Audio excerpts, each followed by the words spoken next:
All right. Hello, everybody. Welcome to the Nvidia Q1 2026 earnings. We have a full house tonight. Jose, Tanner, Sam, Neil, and myself. This is going to be a big one. We've got a lot to discuss, a lot to analyze. We say every Nvidia quarter is the most important one, but this time it really is the most important one. So excited for everyone to be here, and we will get into it.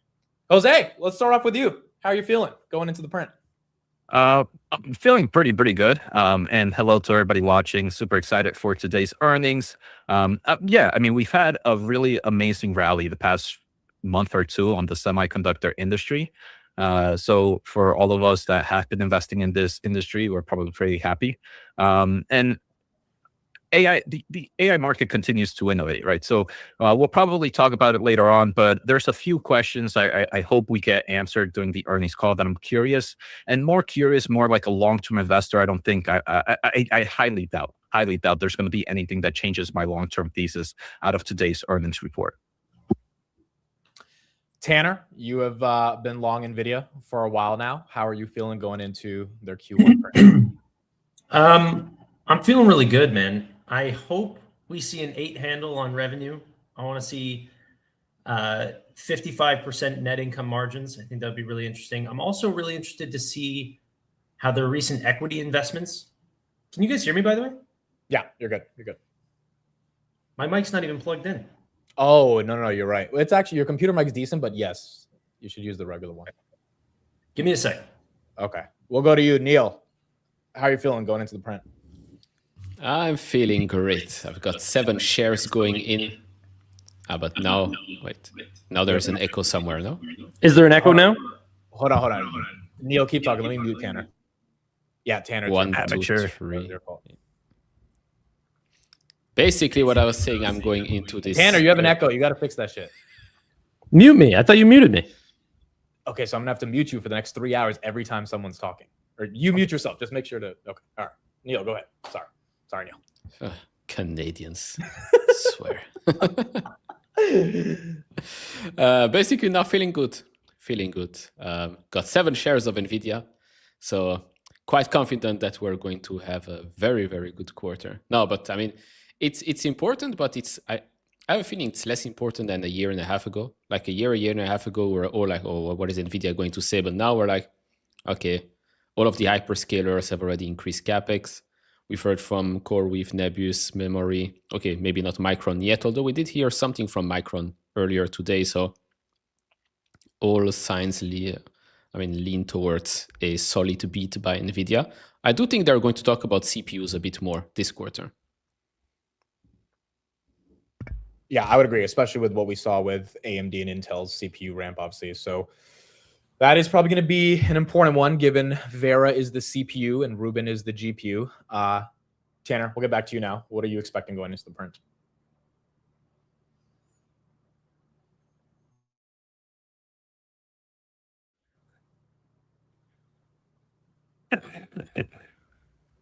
Let me just tell you what Tanner's going to say. Tanner's going to say, I'm bullish Nvidia, long-term investor. I know Jensen is going to give us a lot of great information, and I'm here just to have fun. Yeah, Tanner, honestly, you could just use your computer mic because even that might just fix everything today. But while we're waiting for Tanner. Okay, can you hear me now? Yes. Oh. Okay, I just needed to switch over to my headphones, but you're literally calling upon me at the worst possible time. Okay, what do you think for Nvidia? I'm super excited. I want them to get $80 billion in revenue, and then I want to see if they could possibly do it for next quarter. I think next quarter is going to be so important. There's a possibility. I'm not saying this is a probability. There's a possibility that we see over $93 billion in revenue next quarter, which would lead to 100% year-over-year growth. I think that it's incredible whenever people talk about NVIDIA. And I know a couple people have posted about their deceleration in growth, and now they've started to re-accelerate again. If they can continue to bring that back to triple digits again, I think that justifies a lot of the conversations about, can we have a $5.7 trillion company? Can we have a $6 trillion company? And what is the valuation of that? Considering obviously NVIDIA has done very well with the chips for training, But now we're seeing for the first time ever that TPUs are starting to go after this space. Like there's a lot of people questioning. Well, not inference. TPUs have definitely been in inference for the longest time. NVIDIA's dominated training, but now TPU for the first time ever is stepping into training. So in inference as well, obviously they have Grok, but there's a lot of competition now really starting to step up. Trainium, TPUs, we have Cerebras now. There's a lot of companies that, people are wondering, can NVIDIA continue to grow at this rate with all these additional competitors? And if they put up guidance that is even remotely signaling that we're about to put up 100% growth, I just think that's a massive bullish sign. So I'm very optimistic right now, but it's going to be a lot on guide. If I can real quick, I mean, I think right now the AI market is evolving so much that we're going to see a lot of these different chips show up, right? And it's like, I agree with Tanner where the market is questioning, right? Is TPU the NVIDIA killer? Is Trainium the NVIDIA killer? Is Cerebras the NVIDIA killer? But it's just this market has gotten so big that even if you play in certain niches, you can still be a big winner. But I think NVIDIA is going to continue to be like the top dog for the whole pie. I mean, that LPU that they got with the Grok acquisition, I think that alone is going to be a game changer and super. Hopefully, we hear a little bit more about it. Right, we kind of got a nice amount of information during the GTC event about the LPUs, but we'd love to hear if there's been any market change on LPUs right now, because I think they talked about 25% workload when it does release. If that gets a little bit larger just in the past few months, I think that's extremely strong, showing strength of their innovations, which I think is going to continue to dominate. Sam, you've been playing the AI trade not through NVIDIA, but through smaller companies. Obviously, NVIDIA's earnings will have an impact on those smaller companies. What are you looking for on this print? Continued acceleration of growth, which I don't think we're not going to see. I don't think we're not. Anyways, you know what I mean? I do think we're going to get that 8 handle on there. Definitely think there's going to be a reacceleration. And I do think that we're going to get continued acceleration this next quarter. I think last quarter was like the second or third quarter that we accelerated the data center segment. And I do agree with you guys. Like, I think they're going to be talking about CPUs in this one. I mean, look at just the performance of ARM into the NVIDIA print. Look at the performance of AMD into the NVIDIA print. Like, look at anything that has to do with CPUs is running into this print excessively. Even when we had the pullback, these have dramatically held themselves up and continue to accelerate. So even Marvell has done very nicely in the last week. It's practically near an all-time high today. It made a new 52-week high today. ARM is probably going to have, I believe it's going to have its highest closing high if it does stay around here toward the end of the day. Like, I think that's the market pretty much telling you, like, look, this is CPU is definitely going to be important for this, but dude, like 50%, 60% of my portfolios in semiconductors are in some way, shape, or form related to semiconductors, whether that's data centers, hyperscalers, analog chips. So, I definitely have a lot riding in here, but justify that these grew into their sizes. I mean, a lot. NVIDIA obviously has doubled since the tariff tantrum, more than double since then, like about 1.5 times 1.5 times appreciation in terms of stock price. But these other semiconductor stocks have done like a 10, 15 times, maybe a quad times, whatever. I wish I was in Micron like Neil. Neil is freaking like taking a shower over there. Like, he is just basking in glory. I have 7 shares of NVIDIA. It's like, but I got 1 million shares of Micron. I'm a millionaire here today. So congratulations, Neil, for that one. And Jose has definitely been in the AI trade, the semiconductor trade for a long time. And I mean, I don't think any of us can tell you how the stocks will react. They're going to have a great quarter. It just depends on how we open tomorrow, right? So that's the tough part about it, knowing how the stock is going to react after the earnings. So we have the pump and dump poll live in the chat, so everyone can give us their pump or dumps. Triple V, thank you for the super chat. Deeply appreciate you being here. He's also a very large shareholder of NVIDIA, been part of the story for a while, so thank you for the super chat and being here. I agree with everything you guys have had to say. I think they're going to crush the earnings. My kind of core takeaway, or like at least preview before we get into NVIDIA, is I think everyone knows they're going to crush. Like, every earnings we've had for every semiconductor stock has signaled that it all comes back to NVIDIA, whether it's Amkor, whether it's ARM, whether it's AMD, Intel, CPUs. Jensen's been talking about CPUs since GTC in January. Like, there is constant information that we have that CapEx is going up, demand is insatiable. And obviously all the suppliers in regards to NVIDIA supply chain are having record earnings. The question now becomes, what market cap is the street happy with? Because if NVIDIA were to get a multiple that is substantially higher than what it is today, which given the growth rates, which might hit triple digits, as Tanner was saying, that is obviously justified, you're looking at a market cap of almost 7 trillion if you get to that PE rate where it's not 25 times forward. And that would put it at much higher than 8% of the S&P 500, which is why every time after NVIDIA earnings, it's dumped. So I guess the question is, does everyone think it's going to dump again following the trend, which is why we pump? Or is everyone so bulled up because all the SMH is up 50% this year, NVIDIA is up 18%, so NVIDIA needs to match that and go even higher, and then the expectation ends up leading to it dumping like it does every time? I think that's the big question today. 64% of people say pump, 36% say dump. If we had to go around, Neil, what do you think, pump or dump? I mean, I've looked at the implied move. It says 7%, so it would bring us back to, I think, all-time highs or close to it. So I guess we go up. That's my move. Jose, what are you thinking? I want to be bearish. NVIDIA is up 35% from the lows, so we did have a pump theoretically from March. I wanted to be bearish just because the market tends to do the opposite of what I think, especially during your streams. But I can't do that to NVIDIA. I'm 100% bullish. I believe a pump. I think this is a quarter where you have surprises, right? You have the potential for surprises.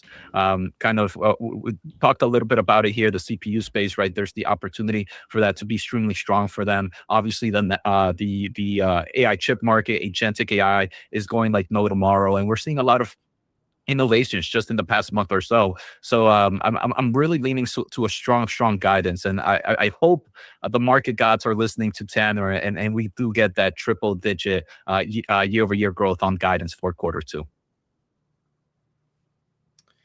All right, Tanner, you got 30 seconds. What do you think?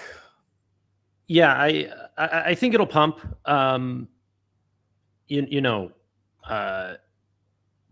We just recently saw these 230 prices, even 240 in the after hours during the China news events. But a lot of that growth can be seen in US markets if we do hit triple digits in guidance. And so we don't necessarily need China in order to continue to pump numbers higher. So I think that we could pump back to those numbers that we saw recently. All right, here we go. A lot of money riding on this one. The fate of the U.S. stock market riding on this one, and by proxy, given CapEx and AI is basically all of our GDP growth, the fate of the U.S. economy riding on this one. No pressure for Mr. Jensen. Here we go. It is Wednesday, May 20th. Thank everybody for being here. NVIDIA Q1 2026 earnings. The stock market is now closed.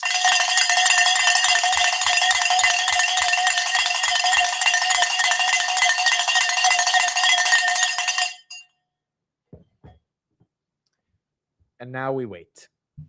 I have never been a fan of the mute gang, but now that I'm wearing headphones, I completely get it, and I'm absolutely anti the bell. That was brutal. Dude, didn't it get you pumped? No, it's ringing through my head. Do it one more time. He needs to listen to it again. Yeah. All right, see you later, guys. All right, here we go. This is, so we usually get it at 4:05, right? It usually takes a couple minutes. No, way later. 4:20. Yeah, way later. Come on. Oh, remember last time it was first 4:30. time? No, but last time it was late. Last time I think it was 4:30. It was 4:30. Yeah.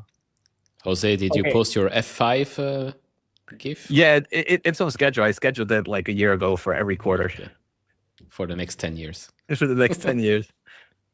Okay, let's do Intuit and Elf before we get NVIDIA. Intuit software company. They did lay off 17% of their employees today, or announced that. Intuit goes red. This is another name that's been chopped in half during the SaaS apocalypse. They beat on EPS by 2%, 1280 versus 1257. Revenue, very small beat, 8.55 versus 8.54. Revenue's up 10 year over year. EPS is up 10 year over year. Fourth quarter adjusted EPS, the street wanted $3.15. They're coming in at $3.62. So that is a triple beat. Revenue, EPS, and the guide. Stock's down 5. Software names, they are not getting the love. And part of that 17% layoff, I think, was to hedge against the street basically wanting their margins to get better. And so you're seeing more layoffs happen as well. We saw that with Meta the other day. You also have Elf. That's up 1.4. Don't have their numbers yet, but we will take a look at it. Intuit CEO, we delivered strong third quarter results driven by our AI-driven platform strategy. We have ignited significant growth engines across the company, including disrupting the assisted tax segment, expanding our money portfolio, and serving mid-market businesses that are going north of 30%. The market does not care. Stock down 7. Okay. That is what you have from Intuit, now down 8%. Nvidia up a little bit right here after the bell as we are still waiting. Weren't layoffs just announced earlier? Yeah, for Intuit. Yeah. Jose, he did the thing. Jose, he did the thing. Yeah, I know. I already, not even 10 minutes in. What thing? Oh, did he say it? My bad. Oh, yeah. Oh, yeah. I let him go off. Tanner, so you're at the Google. You're at the Google event right now. Any insight on Nvidia based on seeing these quadrillions of tokens that Google is generating? You know what's so funny is Google's one of the largest purchaser of Nvidia chips. Nvidia is not in the talks here. It's all about TPUs. It's all about Gemini, but not a lot of Nvidia talk, to be honest. But it's been a lot of fun, honestly. There's like the team at Google is very, very smart, and I'm super excited what they're going to do with a lot of these models, specifically Gemini Flash 2.5. Yeah, no real insight for Nvidia, I would say. Just more token demand overall, which is going to, be a beneficiary for Nvidia. But yeah. I don't know if you saw this headline today, Tanner, while you were there, but Google announced a new $15 billion investment in building data center infrastructure in Missouri, including a new data center in New Florence, Montgomery County. So I thought I read something about they're starting a new NeoCloud business with Blackstone or something. Did I read that? That is also happening. That's kind of crazy, right, Jose? Like the hyperscalers are becoming NeoClouds.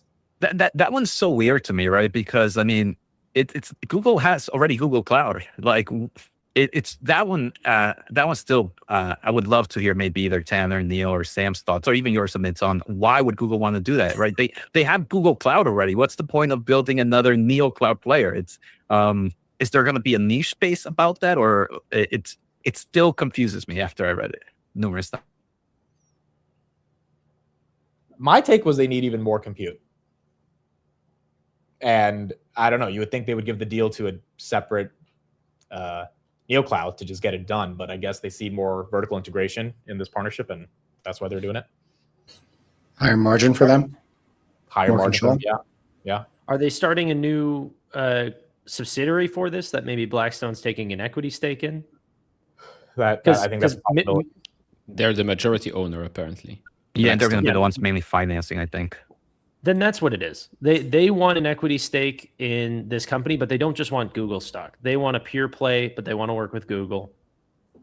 Wouldn't that sound like the logical reasoning here? They don't just want to keep giving debt. Yes, that's very fair. Elf is not out yet, guys. Still waiting for that. Again, Nvidia will take a little bit. Elf, oh no, I think it is out. Elf is up 8. It should be out in a second. 8%. Looks like it's a double beat. Okay, beat by 10% on EPS, 32 cents versus 29 cents. Revenue, 449 versus 423. That's a beat by 6%. Adjusted EPS guide. I don't have the guide yet, but I do have the EPS and revenue beat. Revenue's up 35% year over year. EPS is down 59% year over year. Part of the reason the stock is taking a hit this year. You got a double beat. People are buying makeup. People are buying chips and they're buying makeup. Right here. Elf up about 5.4%. Again, Nvidia should be coming out in about 15 minutes, maybe 10 minutes, but about 10 to 15. Do you think Jensen will talk about some China info from the past couple of weeks, or he's not allowed to say anything? Well, that's I'm actually sure there's going to be Q&A on it. I'm actually scared about that because there were a variety of headlines ever since he came back that not only can't he sell the H200s, but China's banning chips that are even worse than the H200 because they want to support domestic supply. Now, with China, you don't know with all these headlines going back and forth, but I would assume they're going to guide again with China at 0, like they've done for basically a year, which should be bullish if they're able to grow 90%. But it is one of those things, maybe the street's not going to get the answer they want on that. Elf is guiding below the expectation for the fiscal year. Street wanted 1.86. They came in at 1.865. Not that crazy, but it is a miss. And then adjusted EPS, Street wanted 360. They're going for 332. That is a pretty ugly miss. 30 cents lower on the full year guide, at least for now. Elf right there, still up 4. Urban Outfitters also had earnings. EPS 130 versus 116. That's a beat. Revenue 148 versus 144. That's a beat. EPS up 12 year over year. Revenue up 11.4% year over year. Obviously, these companies are super small and they don't matter that much to the broader economy, but they are consumer plays. And knowing if people have enough disposable income to buy shirts and pants and new jeans and makeup and lipstick, that stuff, still does matter when we think about analyzing retail sales. And quite frankly, the disconnected consumer that we have from AI CapEx, which is not necessarily showing up in all these consumer different stock earnings that we have. Nvidia right there, 0.3% up after hours.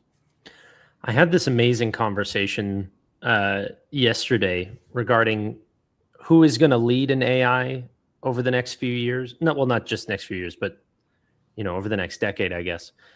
China or the United States, and what is the real bottleneck? I think a lot of the consensus amongst the people that were having the conversation was that energy is the real bottleneck, and China has an unbelievable advantage. This was very much the same conversation that Jensen had with Dwarkesh in terms of China doesn't even need the best chips. We can just sort of, they can manufacture 7 nanometer chips and, do 10x, 30x the quantity. It's maybe a quantity game over quality. I'm curious if you guys think that that's going to have an impact on some of the broader, chip companies and American AI names over the next little bit. I would say I think I personally believe AI is critical for national security, and I believe AI needs to continue to evolve here in the United States. So I think the current whatever administration needs to make sure that we don't put too much red tape in the innovation of AI data centers, because what you said, Tanner, is extremely true. They have not unlimited, but the amount of power that they have compared to US is insane, where they can make 10 times more chips, even if it's worse, and they can still kind of have the same computational power. So that's, and I think we are seeing, obviously it forces innovation here in the United States even further. It forces innovations to maybe have even better chips and better performant chips in general. So it does create for US tech companies to continue to find ways out of these hurdles. And overall, still bullish, but I don't think it's going to impact at least the semiconductor industry in any of our investments anytime soon. Sam, any thoughts on that? Oh, sorry. Yeah. No. Sam, your thoughts on energy bottlenecks. And I think the better question here, Sam, is like, do you think Jensen's going to talk about all these bottlenecks? Because that's where all the alpha is going from, at least the investment community, photonics, memory. Everyone's trying to find the bottleneck energy. Do you think Jensen will be discussing that today? This guy is like the master pumper. I mean, he pumps every single company. Remember that earnings? Didn't he mention Palantir? No, actually, that was a Microsoft earnings call. But if you really think about it, he's going to talk about all these bottlenecks because at the end of the day, it's all going to help him. And I mean, really, I do think energy is another bottleneck that is going to be like the next big one. I position myself for it. I keep on seeing like these charts and data saying that you have all these data centers being built at a rapid scale, but there's not enough energy to power them all if they are able to come online. So there's going to need to be a lot of momentum there. And he has mentioned this in the past, but it's been mentioned more in some interviews with Nvidia CEO Arcady Velaz. So, I think whatever regime that we're in that is somewhat of a bottleneck for data center, he's going to talk about it in one way or another, or the analysts are going to ask him about it. Yeah, I mean, I think the market's kind of telling you that, right? That energy is a bottleneck today. Look at GEV year to date. Look at all these energy stocks year to date. Not like the oil stocks, but the energy data center stocks. Like they're all up dramatically year to date. So one way or another, his investors are going to tell him to say that. But we can say that the bottleneck is energy, but America's not even producing like a fraction of what China's doing in terms of energy for solar, for nuclear. For us, it takes 10, 15 years to set up a nuclear plant. In China, it's taken them 3 years. Well, it's significantly cheaper for them to do it over there. For us, it's much more expensive to draw out that energy. And it's mostly due to the locations of the resources that are available to us, but also the labor. Labor is significantly cheaper in China than it is over here. Plus, there's probably a lot more policies. I think it probably helps the fact that they pretty much have an absolute monarchy, whatever it's called. Like, I'm not a huge monopoly. Monarchy. So I mean, like whatever Xi says is going to happen, right? Dictatorship. Yeah. I don't want to offend anyone. I don't know. Like, you know what I mean? Like it's not a democracy over there as it is over here. So whatever is going to happen to help to put them ahead is going to happen. But I think it's more because of how much access to resources they have. Like we don't have significant amount of resources here. We're the number one importer in the entire world. China is one of the largest exporters in the world. So they have all that available to them. The only issue is that not many people are going to China for this compute other than mostly China and maybe surrounding countries. They're all coming to the US for it with Silicon Valley here. That's a good point. Yeah, but I mean, you see a lot of conflicts happening right now. UAE, if we ended up seeing that Huawei continues to make better chips and then they end up seeing better models like DeepSeek V4 or something like this, the political landscape can change. I mean, there's a possibility where Chinese models become very, very good because they have really good compute. So I think that because America is leading doesn't mean that they're going to lead in the future. And I know that people say, hey, like America always wins, but it's actually in a lot of innovative tech, it's actually not true. EVs, batteries, solar, like China has taken the lead in a lot of those where America was the leader before. Yeah. That's why we ban all their stuff over here, because I know, but that doesn't ban other countries from buying those things. Yeah, no, I mean that makes sense. It's also not true. Like we buy all their solar, Well, I mean, like the EVs, for example, like there's not a single NIO or BYD over here because the tariffs on it are extremely high. Like they'll be losing money to send it over here. You go to Europe, like I'm sure Neil knows, like, dude, there's a BYD like everywhere. Everyone has a BYD out there, and those are good cars. Like I'm not gonna lie, I'm American, okay, guys, but like those are good cars, and they're significantly cheaper than the ones we have here. Like everything is at a premium over here, and that's done for a reason because they want you to buy US. They want you to buy US products or products that in some way, shape, or form benefit us. And Tanner, also one thing, I mean, I think Jensen said it best. We didn't wake up losers here in America, right? So we're going to keep going strong, and we're going to have companies like Anthropic and OpenAI going to continue to produce some amazing models that I think most of the world are going to continue to use these models instead of anything we see overseas. Didn't Trump tell you, like, we're so tired of winning? Like people are complaining about, no, just kidding around. Sorry, go ahead. I completely agree with you, by the way. I don't have a single Chinese investment, and all my money is tied to US AI stocks winning. So I'm completely playing devil's advocate here. But I think these are important questions as China continues to not use NVIDIA products, but literally turn them away. Say, hey, I know that you guys now want to turn around and actually want us to buy H20s, H200s. We don't want them anymore.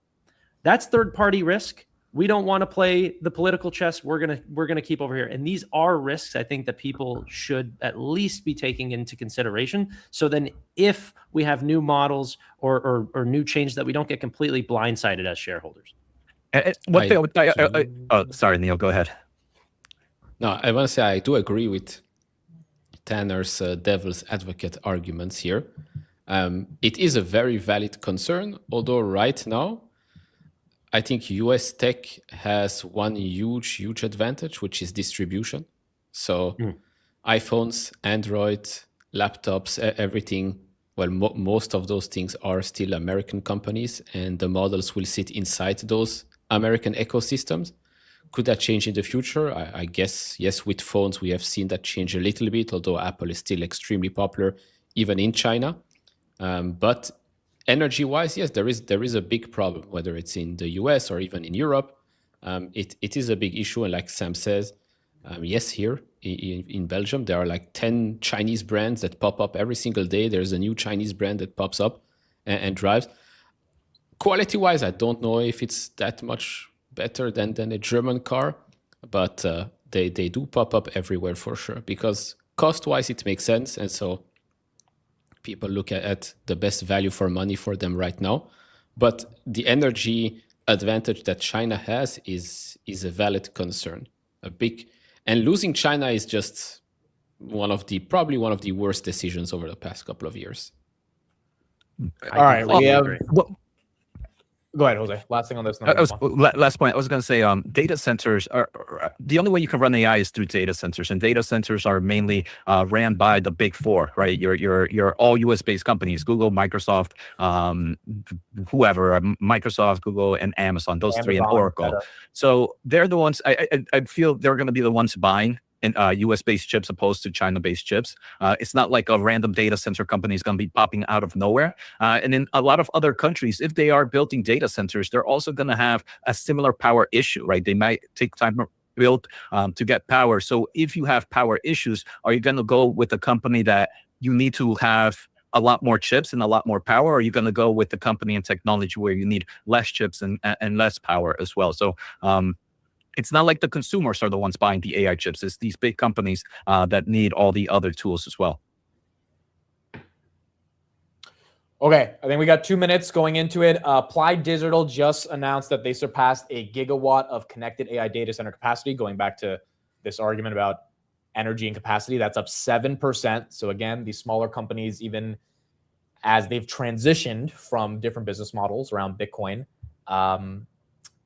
we have so many compute constraints that if they have capacity, then their stocks can get the bid. ENS just had earnings, 988 versus 973 million. That's a beat. Revenue, 919 versus 299. That's a beat.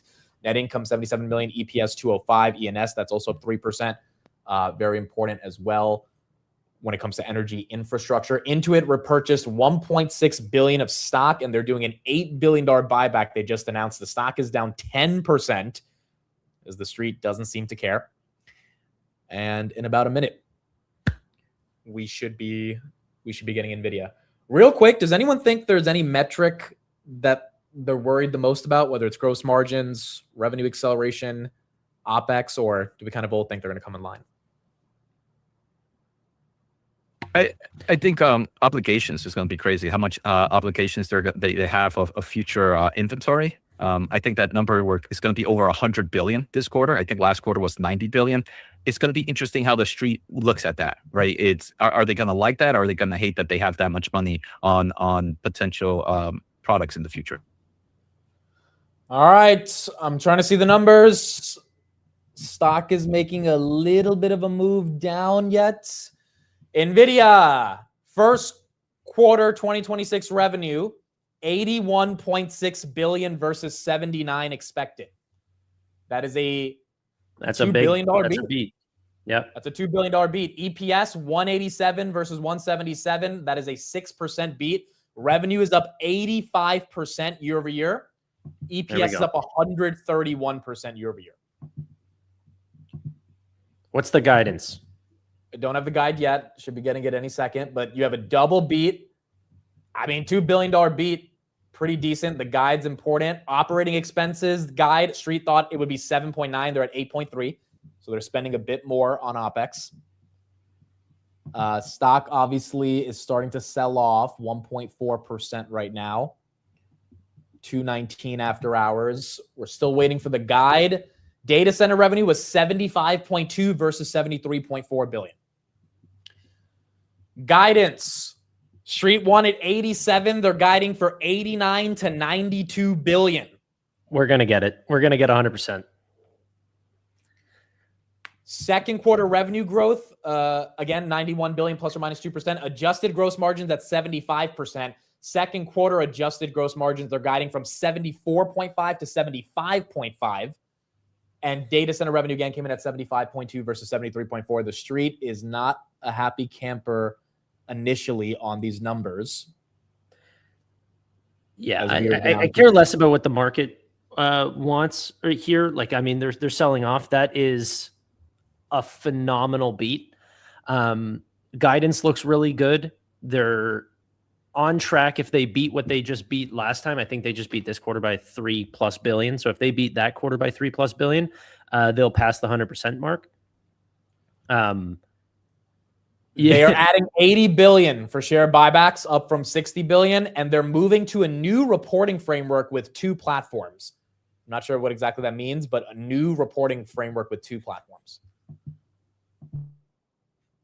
Isn't it crazy? A company potentially going to grow 100% on the next quarter, trading at a 4 PE ratio of like 25, 24.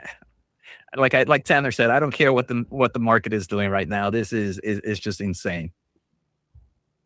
I mean, can someone calculate the second quarter guide at 91 billion, or sorry, 90, let's assume 92.8, which they'll probably do 93. Yeah, 93.5 is 100%. Okay. So slightly more. We're probably at 98, 99%. Okay. So that's the second quarter in a row they've accelerated growth. Not second quarter in a row. We're like 4 or 5 quarters in a row now. Well, I guess I've shared the link in the chat if you want to pull up above 60%. some things. Okay, so we'll dive deeper into these numbers. Let's get a little bit of coverage right here, and then we'll keep going. So we are getting EPS, adjusted EPS at $1.87 with revenues of $87.62 billion. This is a beat, but yeah, so it's a beat on the revenues. We're not going to compare EPS just yet because it does include stock-based compensation expense. We're just going to double check that. They also posted record data center revenue at $75.2 billion. The non-GAAP gross margins for the quarter also came in at 75%, which was in line what the street was expecting. Most buy-side numbers were also 75%. Many people were anticipating this return to shareholders. The company is increasing its quarterly cash dividend from 1 cent per share to 25 cents per share of common stock, which will be paid out. And so again, we are seeing the revenues. I just want to reiterate that 81.62 billion. Buy side was expecting between 81 and 82 billion. That could be contributed to some of the stock drop. I'll have more in just a few minutes. But just to underscore this, Christina, the one. Tanner, so a 24-cent increase in dividend. So glad I own this stock for that dividend, man. I'm gonna be freaking rich. So Neil, what are you gonna do with your $1.75 now? Pay the tax man, I guess. I don't know. They bought back 20 billion. 20 billion in Q1 in dividends and buybacks. They have 38.5 billion left. They authorized another 80. They increased the dividend. Well, hold on. 1 cent to 25 cents is a pretty big increase, to be honest. Like, that's 24 more cents. That's, I mean, yeah, yes. It's actually not that small of a deal. I mean, you guys are making mincemeat out of it, but they can return so much money to shareholders because they have such an advantage. So I would look less at the actual cents and I would look more at the rate of increase in dividend, because that's what they can continue to do. If they want to bring this from 25 to 75 cents next quarter, they can do that. If they want to bring it from 75 cents to $2 next quarter after that, they can do that. You know, that's a fair point. Yep. Go ahead. Go ahead, Sam. I was just going to say that I think this is what people are not giving credit to NVIDIA so much, is that whenever they're this profitable, they have such a high return on invested capital.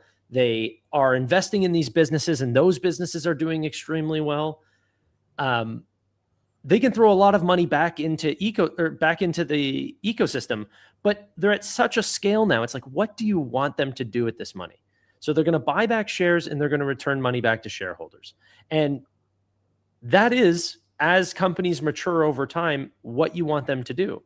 But I think investors are a little bit confused right now, because do you call this a mature business? Because obviously they're at scale to be a mature business, but they're also growing what could be 100% year over year next quarter. So that doesn't look like a mature business. But R&D as a percentage of revenue keeps falling. So there's all these signs of this being one of the greatest capital allocating businesses of all time. And if this sells off by 1 or 2% on earnings, don't freak out about this. We've gone from 170 to 220. We're sitting at a new medium now. You know, PE ratios will adjust tomorrow as we end up looking at the last 12 months earnings go up way higher because we just beat on EPS by 6%. So what was the EPS, Amit? Like up 130% year over year? Yeah. You're replacing the quarter from last year with this new quarter that's 130% higher. That's going to greatly reduce price earnings ratios. That's going to allow them to buy back shares because it's cheap.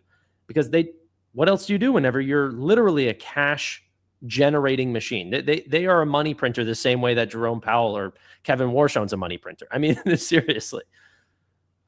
So real quick, Jensen quote on the press release: the build out of AI factories, the largest infrastructure expansion in human history, is accelerating at extraordinary speed. Agentic AI has arrived, doing productive work, generating real value, and scaling rapidly across companies and industries. NVIDIA is uniquely positioned at the center of this transformation as the only platform that runs in every cloud, powers every frontier and open source model, and scales everywhere AI is produced, from hyperscale data centers to the edge. On top of that, NVIDIA says Vera Rubin is on track for the second half of this year.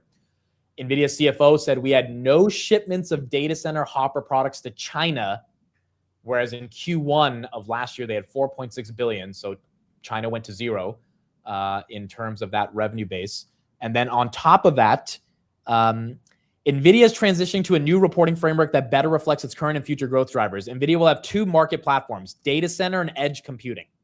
Within data center, NVIDIA will report two submarkets, hyperscale and ACIE, which incorporates AI clouds, industrial, and enterprise. Hyperscale will include revenue from the public clouds of the world's largest consumer internet companies, while ACIE addresses NVIDIA's growth opportunity in diverse AI purpose-built data centers and AI factories across industries and countries. Edge computing highlights data processing devices for agentic and physical AI, including PCs, game consoles, workstations, AI RAN base stations, robotics, and automotive. So you've got to change. An important breakdown, yeah. I think that makes sense too, right? Like, as the company is maturing in terms of how they ultimately it's addressing the concentration concerns from the market. Correct. Stocks flipping green. It went all the way to 218, now 225. So data center, like we said, 91 billion. Data center this quarter was $75.2 billion, 92% year over year. Next quarter, just revenue is $91 billion. That's 94.7% growth year over year. This quarter is 85%. So I do wonder. In million, but it's very, very different than billion. Oh, I said my bad. I mean, come on, million, billion. It's a big deal, man. It's not a big deal. Just kidding. So I do wonder what data center is going to be for next quarter, because data center. Do they give guidance for data center or segmental guidance, or no? No. Just directional commentary, but never like a true guide. So data center this quarter was $75.2 billion. Total revenue was 81.2. So that's like pretty much most of it. So if we consider that data center revenue of July last year was $41 billion. Wow, that's a reacceleration of data center growth. That's like almost 100%, right? If we that's ridiculous. That's where all the growth is coming from. Yeah, no, I just want to make sure, because they're not guided for data center. So I just want to make sure data center is like another acceleration on top, which it clearly is. See, I remember like when data center actually decelerated like a year ago, and this is the third quarter in a row where data center has accelerated, and they're going to beat those numbers again. So we're looking at triple digit data center growth again on NVIDIA. Like, this has to be up. Like, this is, I guess maybe the market's going to do whatever it does, but like, this stock needs to be up. Like, this is a third quarter of reacceleration data center. And on top of that, EPS grew 100%, which means that the stock is now cheaper than it was 31 minutes ago, or 11 minutes ago, actually. All the other names are pumping or trying to pump. You got CoreWeave, Nebius, Micron, AMD. I mean, they're trying to make the move. Nvidia once again going red. So this is almost an exact replica of what happened last time. Yeah. We pumped to 200. We went up to 205, came down to 199. And then throughout the after hours, we woke up at like 194. And then we ended up at 180. Don't say it. Don't say it. Thanks for that energy. I love that. I'm just reacting to the price. These numbers are unbelievable again. Yeah. But I think we all knew the numbers would be unbelievable, which ironically made them believable. And now the market is believing them. And down the stock. I think the company is definitely making that shift, and Tanner was talking about it with the shareholder return. We saw the extra massive addition in shareholder buyback, and I do believe the dividend is big. I mean, that's a lot. If you own a nice amount of shares, that's now a nice paycheck of dividend. I think I'm considered a dividend investor now. I'm pretty much Tanner as well. Look at you, PPC Jose. But I wonder if it's telling us a little bit of a story of what NVIDIA thinks of the AI market right now, where NVIDIA itself is not a mature player, as Tanner mentioned, that is still growing at triple digits expected next quarter. But is it telling us that the AI ecosystem is now mature enough, where the past year, NVIDIA was doing a lot of investments in a lot of different AI companies, in a lot of different semiconductor companies. And Jensen mentioned the reason I did it is because I wanted them to survive. I wanted them to continue until the moment that AI was truly here, where they didn't need my help anymore. And I wonder if this is an indication where NVIDIA is not going to be making as many investments in individual companies starting from here on out, because they truly believe the AI ecosystem is stable enough where it doesn't need their help, and now they can kind of use that money to return it back to shareholders. So that's how I'm reading that. I don't know if maybe I'm just so stuck in the weeds here that I'm reading it the wrong way, but we'd love to hear what maybe some of your thoughts are. No, I think that's a... Go ahead, Tanner. You got it. No, please. I've been talking too much. Actually, let's get a little bit more coverage on this first, and then we'll answer Jose's question here. I know that whether China was going to be a factor in this. So within the CFO comments, Colette Kress did reiterate that there were no shipments of data center Hopper products to China that occurred during the quarter. This kind of runs counter to what Jensen Huang told me at GTC back in March, that he got the green light from both sides, that, you know, these orders had come through. So something happened between GTC and then, you know, since Howard Lutnick, when he testified at the end of April, those orders, something happened to those orders. And so perhaps on the call, they'll reiterate that. But I'm assuming that this is, again, not going to play any role in their revenue outlook going forward. All right, Christina, thanks. Stock firming up. I wonder if really people are is. saying, okay. So again, no China revenue. Stock's still relatively flat. To your point, Jose, yeah, I mean, if they're going to start giving dividends at an accelerated pace and buy back the stock, maybe they don't need to be putting these $2-3 billion investments into all these other smaller companies. Jensen publicly said that their last investment in OpenAI and Anthropic is going to be the final time, because obviously those companies are going public. But also the flip side of it is NVIDIA is trying to get another reason for people to buy a $5 trillion stock, which is, hey, at least, you know, the stability, the volatility of the stock, it's hard to control, but there is something stable here, which is a dividend yield that probably will go up over time, even if growth slows down. Tanner? Yeah, I think some important things to keep in mind. We're going to get Vera Rubin here, Q3, Q4. Just like last time, gross margins are going to come down. If you take a look at their gross margins over time, at the very first start of production and delivery of Blackwells, this ended up taking a big hit on gross margin percents.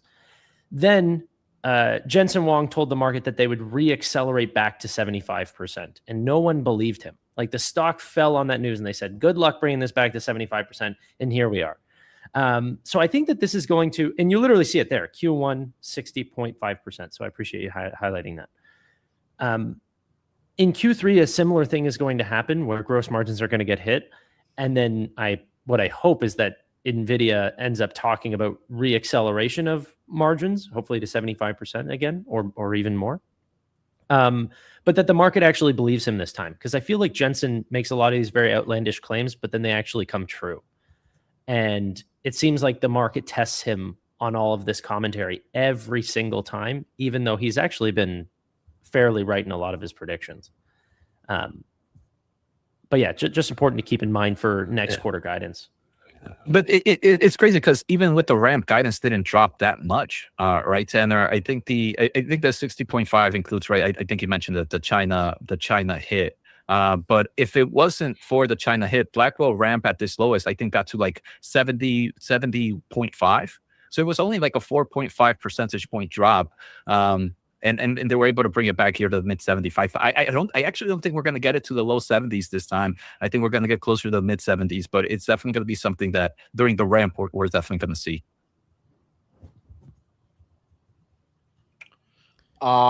Neil, you are heavier in AMD than Nvidia. Any thoughts about this quarter from an AMD shareholder perspective? AMD doesn't pay 25 cents dividend per share just yet. No, but I mean, Nvidia is expected to double free cash flow over the next 2 fiscal years to, by fiscal 28, $240 billion in free cash flow. Like Tanner says, like what are they going to do with it? I mean, we've had this conversation, I think, a year ago, okay, they were still investing in a couple of companies here and there, but right now they're like, okay, we are printing too much money, so let's increase the dividend by 24 cents per share. Let's buy back even more shares. Well, allow ourselves to buy back more shares if we can. And even after that, they still have an insane amount of money that they can do whatever they want. If they want to acquire a small company, they'll acquire a small company. If they want to give, I don't know, whoever a little paycheck, they'll give whoever a little paycheck. And it's a very, very good position to be in. Let's say it that way.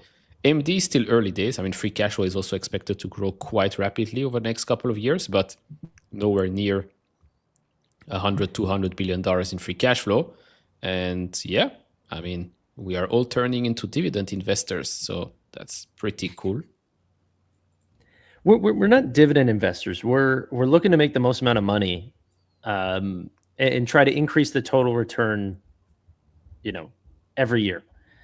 Regardless if they do that through buybacks, through dividends, whatever, might have a different tax implication, but it is shareholder return. Like you said, what else are they going to do with this money? This is Apple, circa 2016 to 2018, just like, okay, well, let's ramp up the buyback engine because what else are we going to do? Like, we've won the game. Can I put a stat into your guys' head for a sec? And Amit, I apologize for picking on you, but Nvidia once again grew faster than Palantir, and they're a $5.7 trillion business, and they're growing faster than Palantir. And the PE ratio on a forward basis is going to come down to something like 22 times tomorrow. Actually, Palantir grew 85% this quarter as well, so they're actually at the same growth rate. Nope, I just checked. It was 84 versus 85. Bring down the decimals. Go check. I just checked, but they're winning.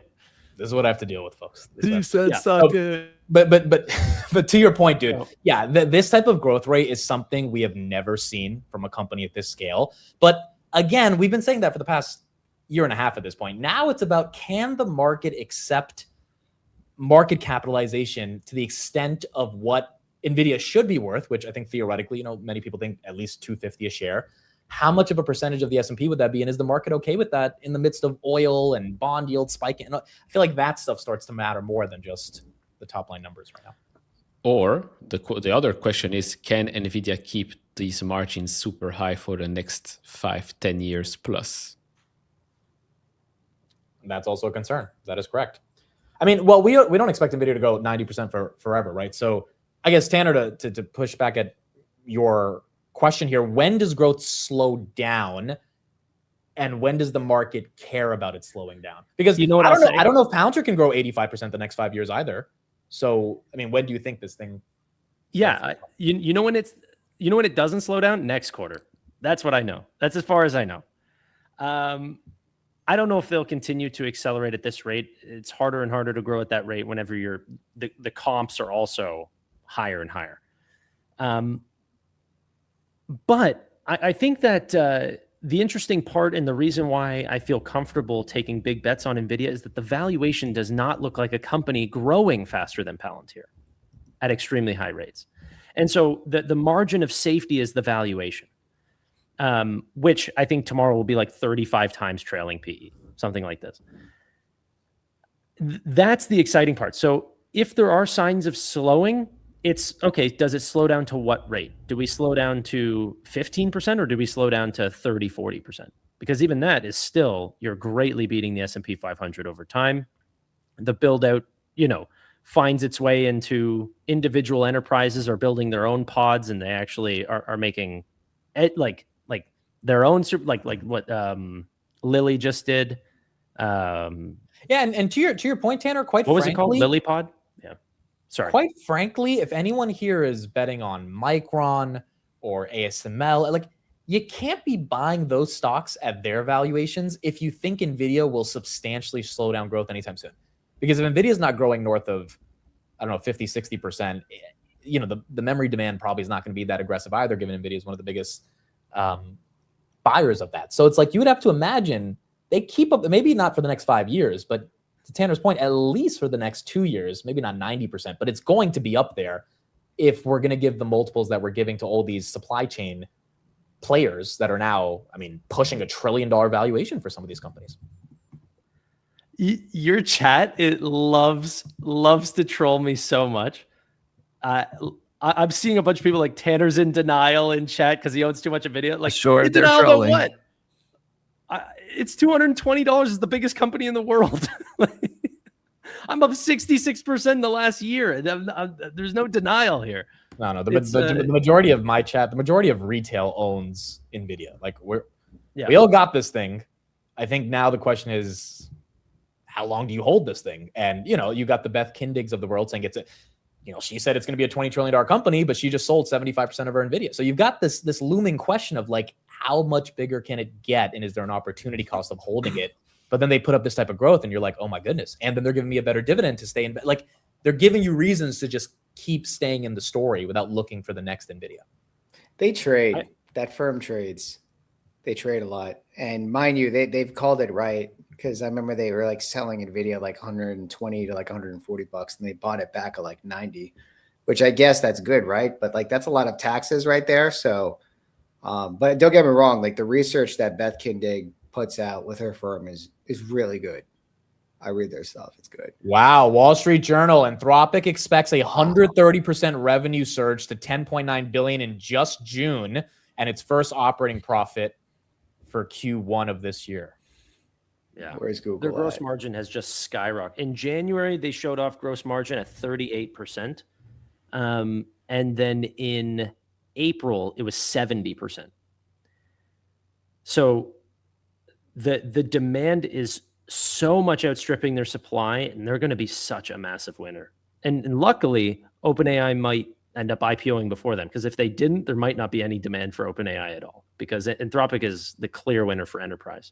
And enterprise is the ones that I can actually afford to pay for AI. I don't think consumer is nearly as exciting as enterprise. A number I feel we haven't talked much about during about this earnings is the commitments. They raised it to about 120 billion. Last quarter was 91 billion. So, like Commit mentioned, right? If you're excited about a lot of these beta names in the semiconductor industry or the AI trade, it's because Nvidia is making those $5 billion purchase orders on you for the next few quarters, the next few years. So if there is no Nvidia story, there's not going to be a story for you either. So I think that's what gets me excited about just learning, even if one doesn't own Nvidia, seeing where the market is moving and what kind of growth opportunities they're seeing can kind of give a lot of insight about everything else. Now, we also kind of had a little bit of a discussion there on these upcoming quarters are going to be kind of hard comps for these year-over-year growth. But I do believe last year was also a hard comp compared to the previous year. And it's just this company continues to get bigger. But at the same time, even with the harder comps, we're still seeing that strong double digit. I mean, 90 is crazy. But even if we were at 60% year-over-year growth and still having a forward PE ratio of 25, I do think the market does have some fear of, like, is this the biggest it can grow? And it just, for the past 2 years already, it says that nope, we can actually keep going faster and harder. And yeah. Can we watch the Gavin Baker commentary? I don't know if you saw that clip going around. I know exactly what clip you're talking about. Yeah, I'll pull That's it up. An amazing clip talking about how if Jensen wanted to sell $2 trillion worth of chips, they would sell, but that would create the bubble. And I'll let Gavin tell it. Every prior market precedent for a foundational new technology like AI, you've always had a bubble. That bubble funds the build out of this new technology, but supply gets ahead of demand and you get a crash, and it's a particularly severe crash if it's a debt fueled build out like the year 2000. And one thing really good about the current build out is it's still overwhelmingly funded out of operating cash flows, which is a really important fundamental difference versus the year 2000. Has is valuation, has is the fact that every GPU is running at 100% utilization when 99% of fiber was unutilized. So there's all these fundamental differences, but history doesn't repeat, but it rhymes, and we should expect a bubble. And I have been optimistic that this fundamental shortage of wafers, which really today is controlled by Taiwan Semi, will prevent one. If Taiwan Semi did what Jensen wanted, I think Nvidia could sell $2 trillion of GPUs in 26 or 27, maybe 2.5 trillion, maybe 3 trillion. But there is a limit where consumers would consume so much that you probably would be in an overbuild. And so Taiwan Semi, if we don't get a bubble, like we need to have like a giant party in Taiwan because they will have single-handedly prevented a bubble, okay? But even here, you are starting to see companies go to Intel and Samsung. So, like, I think a lot of this may come down to the degree to which Taiwan Semi can maintain a lead over Intel and Samsung, the pace at which they expand capacity. Like if I were to watch one thing to understand whether there's a bubble, it's Taiwan Semi's capacity decisions. And I think there's a goal to expand enough, they make it hard for Intel or Samsung to really truly emerge as like a at scale second source. And yet they also keep this fundamental constraint on wafers that, helps us avoid a bubble. Tanner, before you give your take, the SpaceX S1, which is the document you filed before you go public, just came out. I'm throwing it into ChatGPT right now. I'll try to get everyone the juiciest numbers. Wow, SpaceX owns 18,000 Bitcoin at a cost basis of 35,000. Very cool. Very cool. We're about to get a lot of stats. But Tanner, your take on what he just said around how a bubble could happen. Well, I think that it's just very interesting. If I think if TSM was not in the on the Taiwan island, it would be the biggest company in the world. I mean, a lot of people talk about Nvidia being the kingmaker, but the company really setting the precedent right now is TSMC.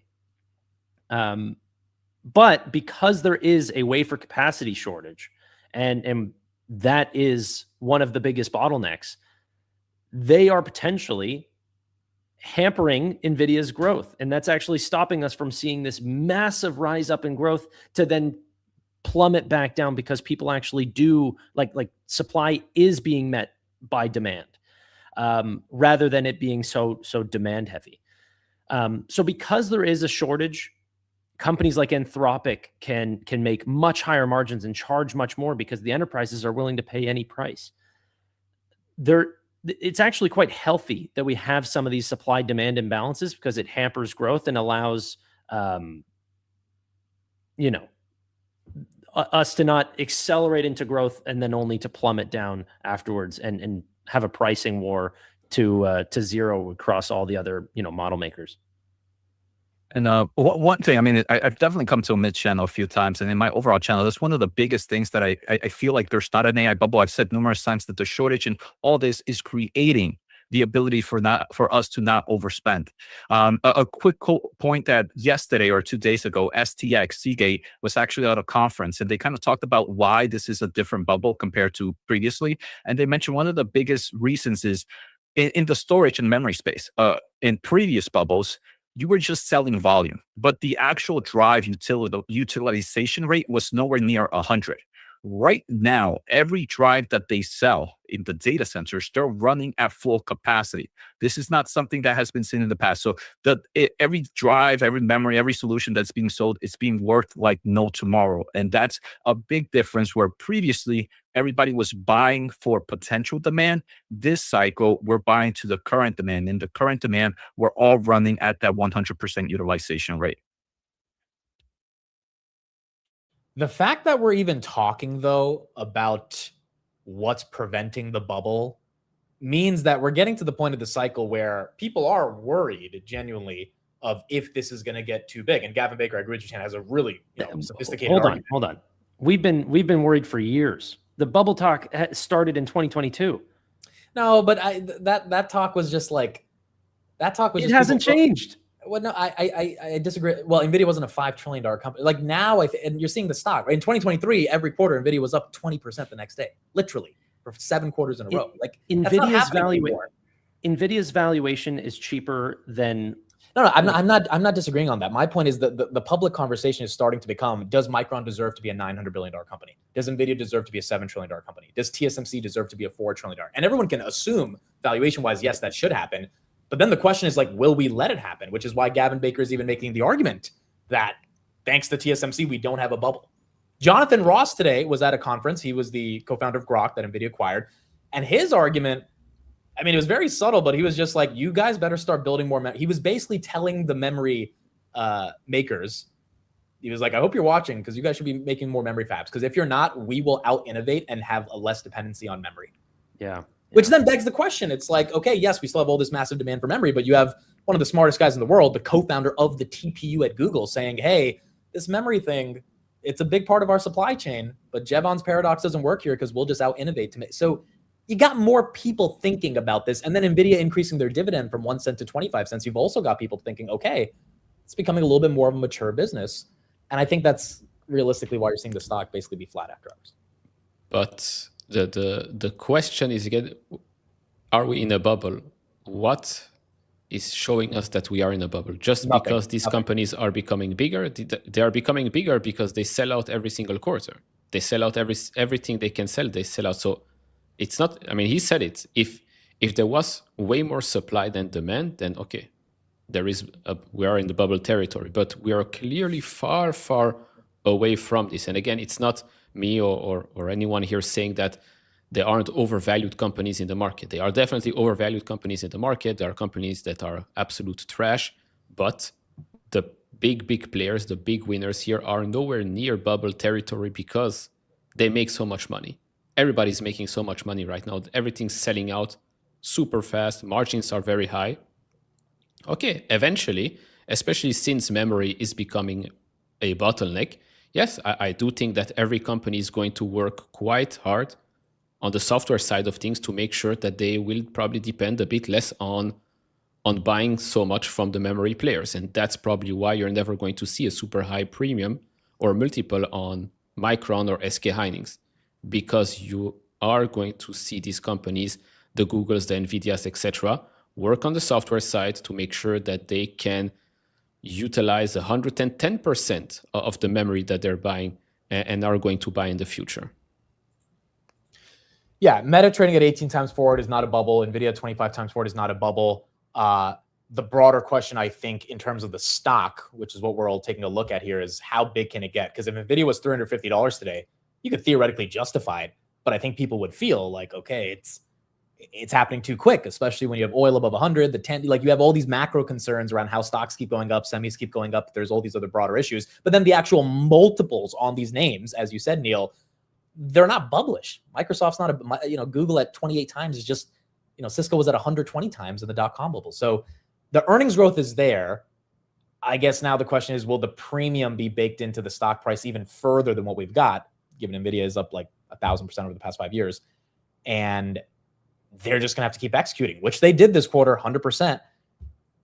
But, like every quarter, it's just not fully being priced in yet. SpaceX, some stats here that I think are kind of crazy. They did $18.7 billion of revenue 2025. They did $20.7 billion in CapEx. So They absolutely were not profitable. They lost 6.35 billion in their AI segment business. They lost 1.23 billion of adjusted EBITDA. They have 35,000 or 18,000 Bitcoin at 35,000 cost basis. A lot of this AI segment capex is probably because of their acquisition from XAI. And yeah, overall 18.7 billion so far. I'll try to get some more stats, but you know, I mean, going back to the bubble conversation, this is a company that's spending 20 billion on capex, 18 billion in revenue, going to IPO at 2 trillion.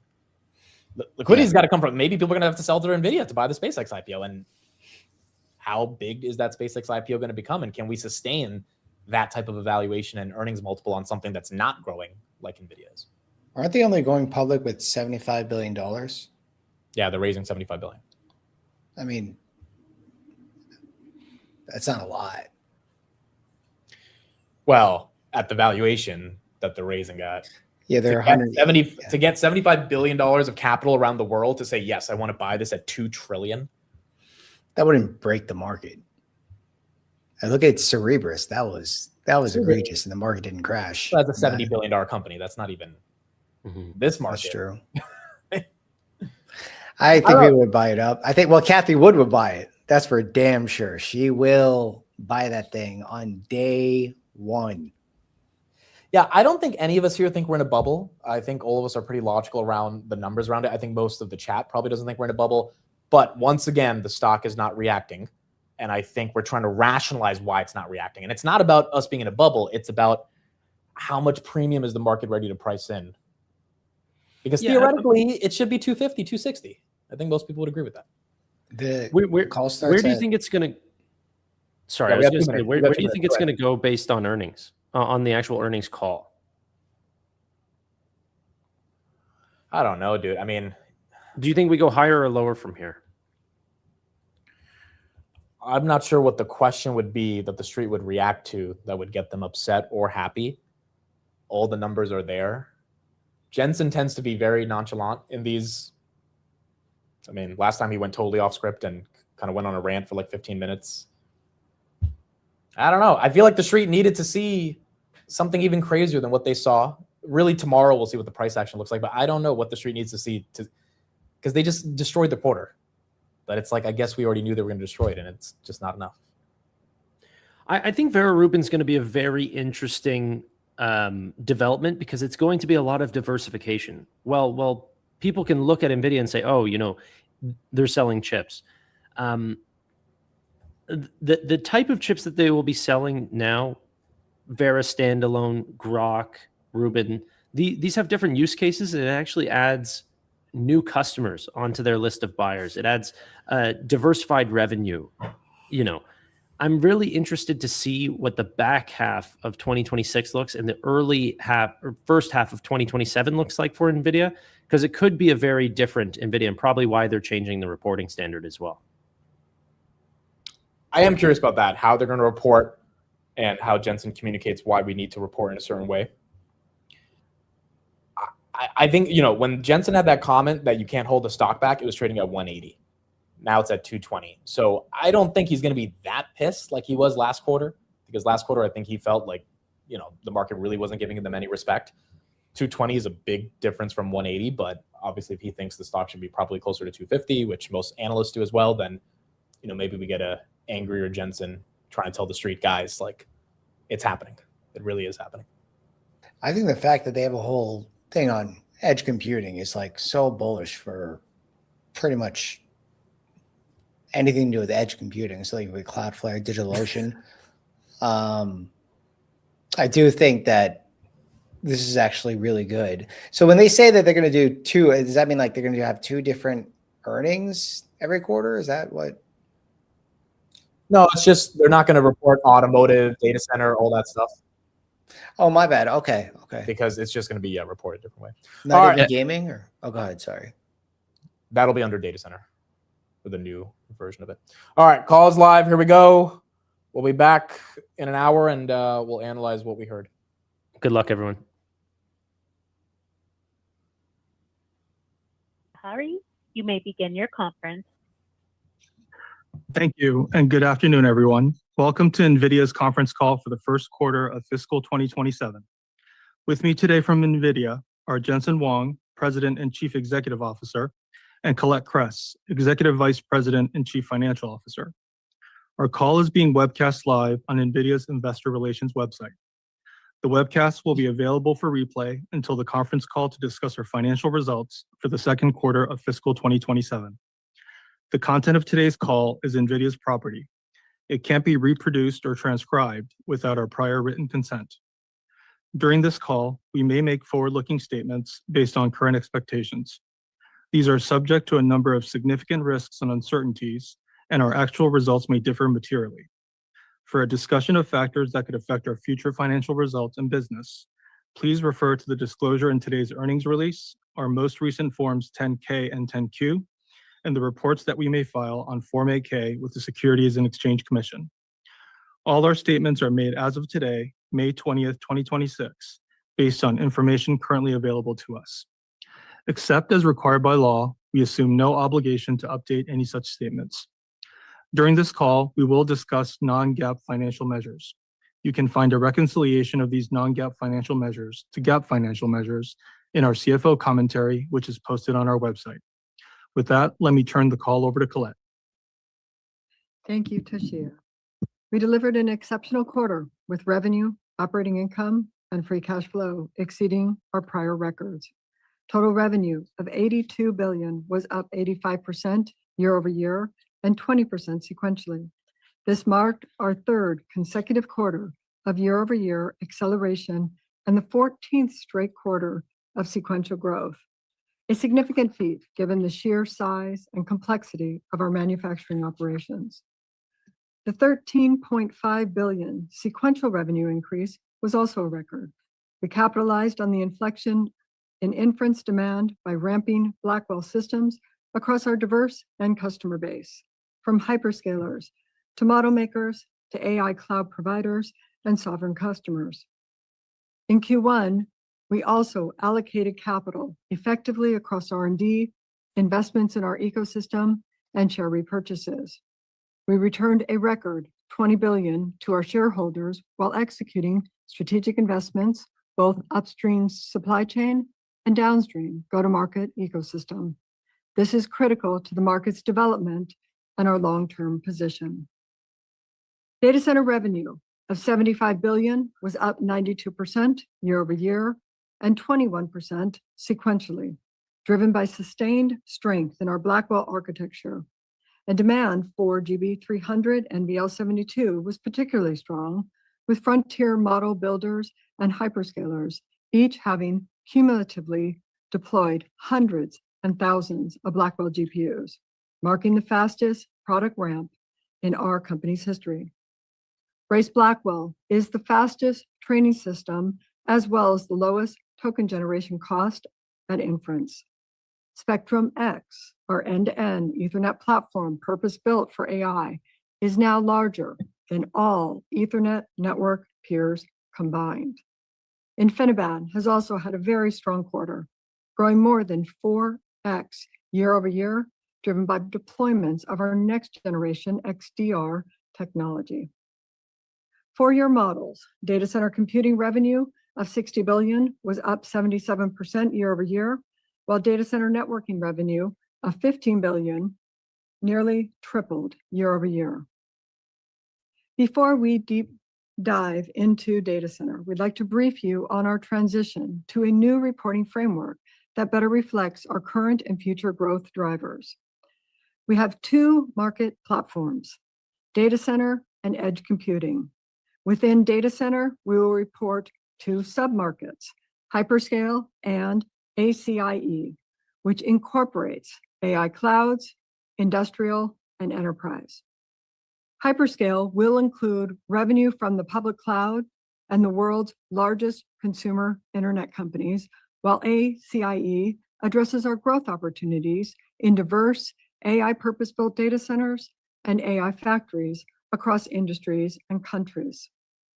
Edge computing highlights devices for agentic and physical AI, including PCs, gaming consoles, workstations, AI RAN base stations, robotics, and automotive. For your reference, we have posted on our website a revenue breakdown based on our new platforms for the past 9 quarters. Moving back to our data center results. Hyperscale revenue of $38 billion was approximately 50% of data center revenue and increased 12% quarter over quarter.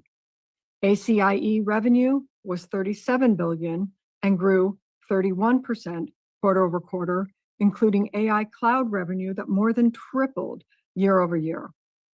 Our customers have enabled rapid stand-up of AI compute capacity. The number of partner data centers exceeding 10 megawatts has nearly doubled in just 1 year, now surpassing 80 sites.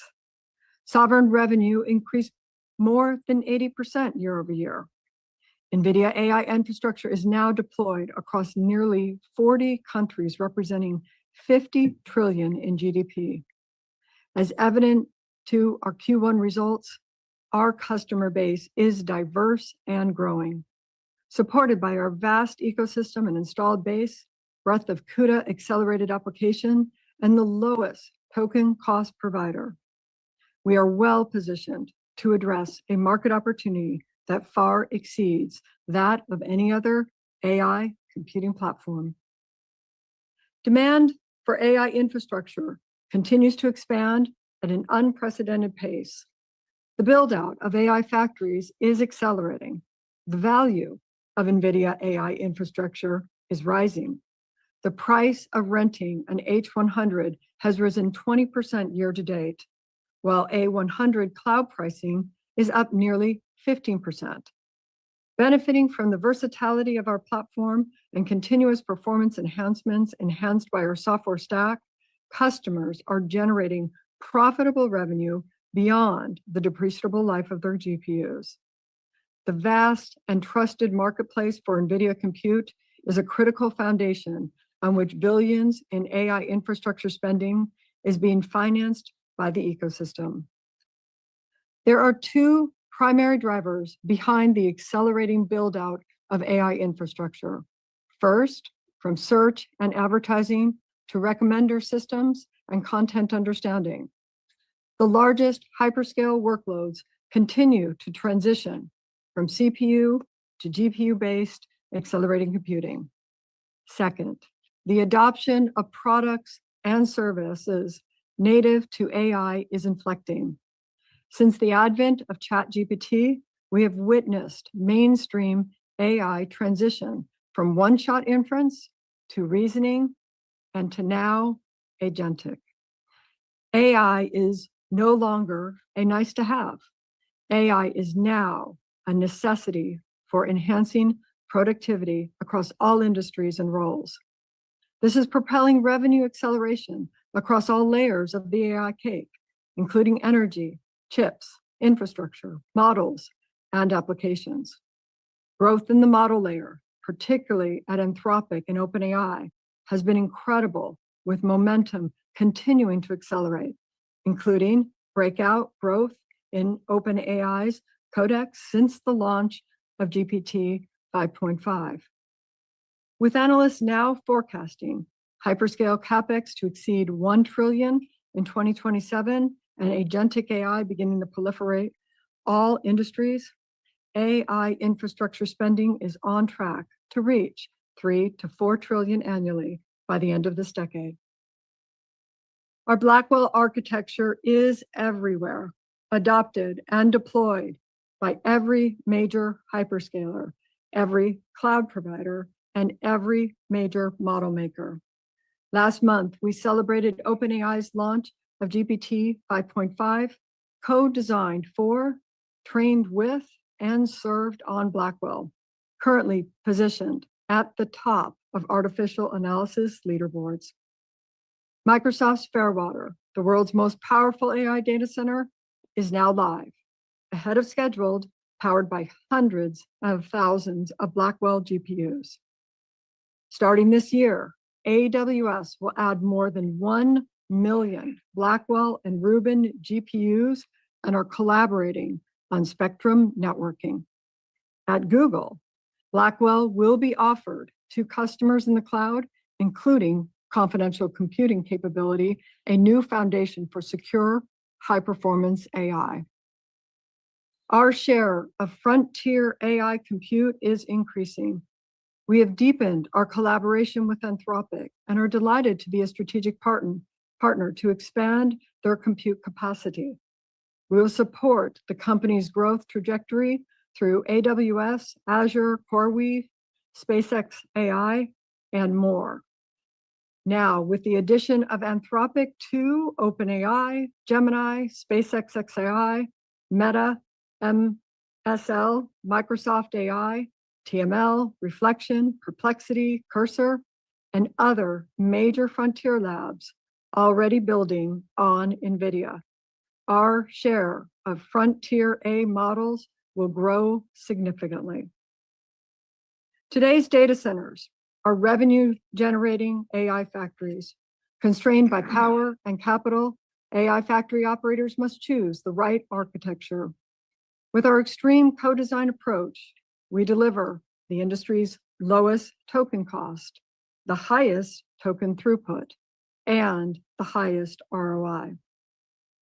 MLPerf inference results are in, and once again, we swept every benchmark as Blackwell Ultra delivered the highest throughput across the broad set of models and deployment scenarios.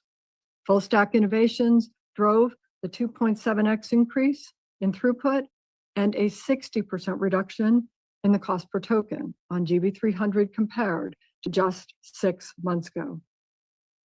NVIDIA Compute is not just the highest performance AI infrastructure, it is the most economic and financeable. Customers do not buy GPUs, they build AI factories. And the right economic metric is not the purchase price of the GPU, it is the lifetime cost of an AI factory producing intelligence, token per watt, tokens per dollar, uptime, utilization, time to production, software durability, and asset life. NVIDIA excels at all of them. Agentic AI and reinforcement learning represents new growth opportunities for CPUs. Building on the success of our Grace CPU, Vera is arriving just in time to meet this inflection. Built on custom ARM cores and co-designed end-to-end with Rubin GPUs and NVLink, Vera will deliver up to 1.5x faster performance per core, 2x performance per watt, and 4x density per rack compared to x86-based alternatives. Vera CPU opens a brand new 200 billion TAM for NVIDIA, a market we have never addressed before. And every major hyperscale and system maker is partnering with us to get it deployed. We have visibility to nearly 20 billion in total CPU revenue this year, setting us up to become the world-leading CPU supplier. Our annual product cadence, a pace that is unmatched, remains a key pillar supporting our market position. We are on track to commence production shipments of Vera Rubin in the second half of this year, starting in Q3. By integrating 7 purpose-built chips across 5 accelerated racks, Vera Rubin will deliver up to 35x higher inference throughput and up to 10x greater AI factory revenue compared with Blackwell. As an early adopter, Google's A5X bare metal instances, which can support up to 960,000 Rubin GPUs across multiple sites, can enable customers to run their largest AI workloads on NVIDIA's optimized infrastructure. While the US government has approved licenses for H200 to be shipped to China-based customers, we have yet to generate any revenue, and we are uncertain whether any imports will be allowed into the country. As a result, consistent with last quarter, we are not including any China data center compute revenue in our outlook. Let me move to edge computing. Our edge computing market platform generated $6.4 billion, up 10% quarter over quarter, and 29% year over year. Robust Blackwell workstation demand was a strong contributor to the growth, while consumer demand fell modestly due to higher memory and system prices. Our physical AI continues to gain momentum, exceeding $9 billion in revenue over the last 12 months. Our partnership with Uber will power the robotaxi fleet across nearly 30 cities and 4 continents by 2028. And in robotics, leading companies across a range of industrial, surgical, and humanoid applications are building on Nvidia's technology to develop and deploy at scale. We remain front-footed in securing sufficient supply to support our customers' growth. In Q1, we increased total supply, inclusive of inventory, purchase commitments, and prepaids to $145 billion. While we are not immune to supply challenges, we remain confident in our ability to support the growth opportunity ahead. With our intense focus, scale, and longstanding partnerships with critical suppliers continuing to serve us well. Let me move to the rest of the P&L. GAAP gross margin was 74.9%, and non-GAAP gross margins was 75%, largely flat sequentially by Blackwell systems continued to account for most of our shipments. GAAP and non-GAAP operating expenses were up 12% sequentially, primarily due to higher compensation and an increase in compute and infrastructure costs.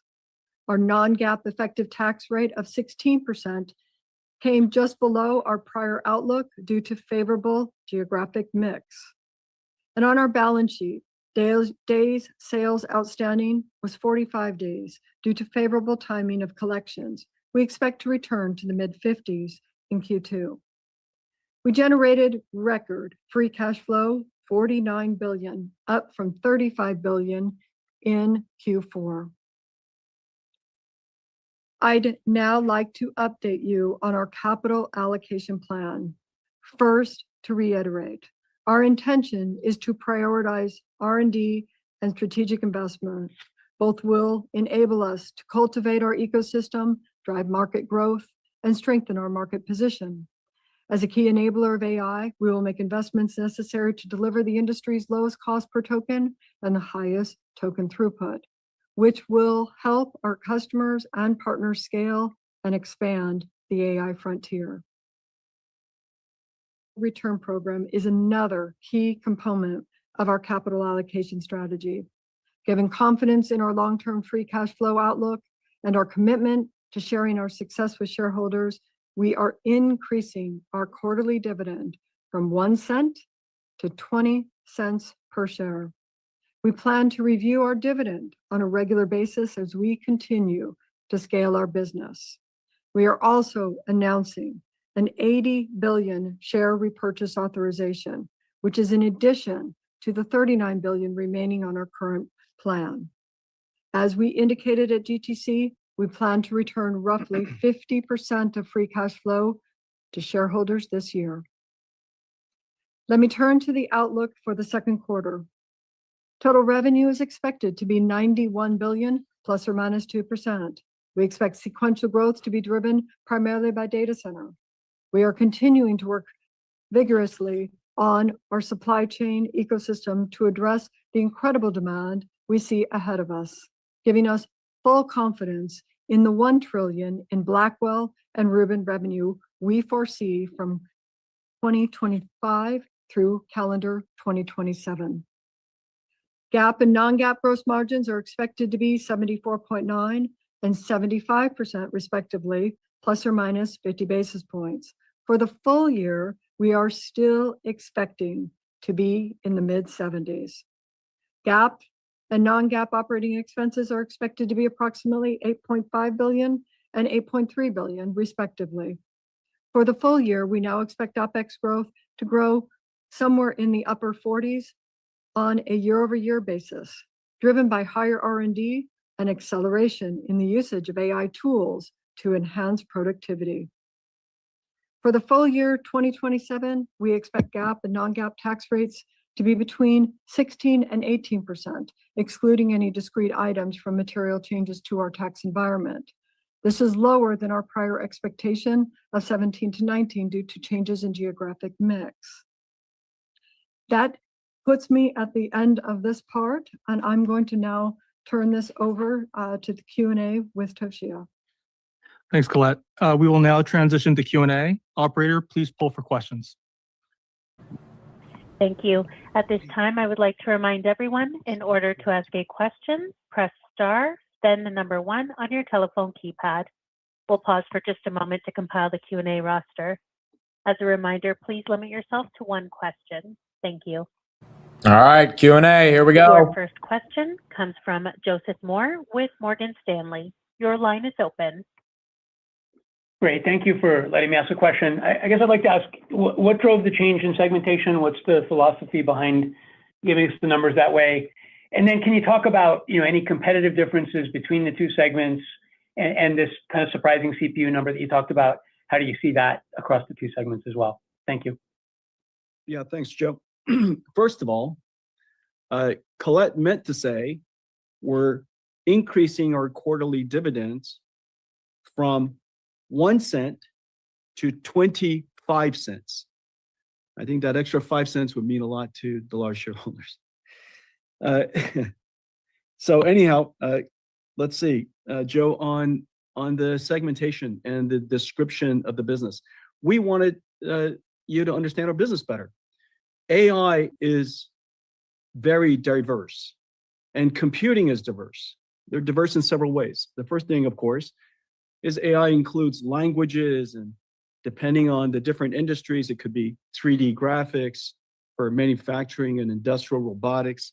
It could be proteins for life sciences. It could be small chemicals for life sciences or material sciences.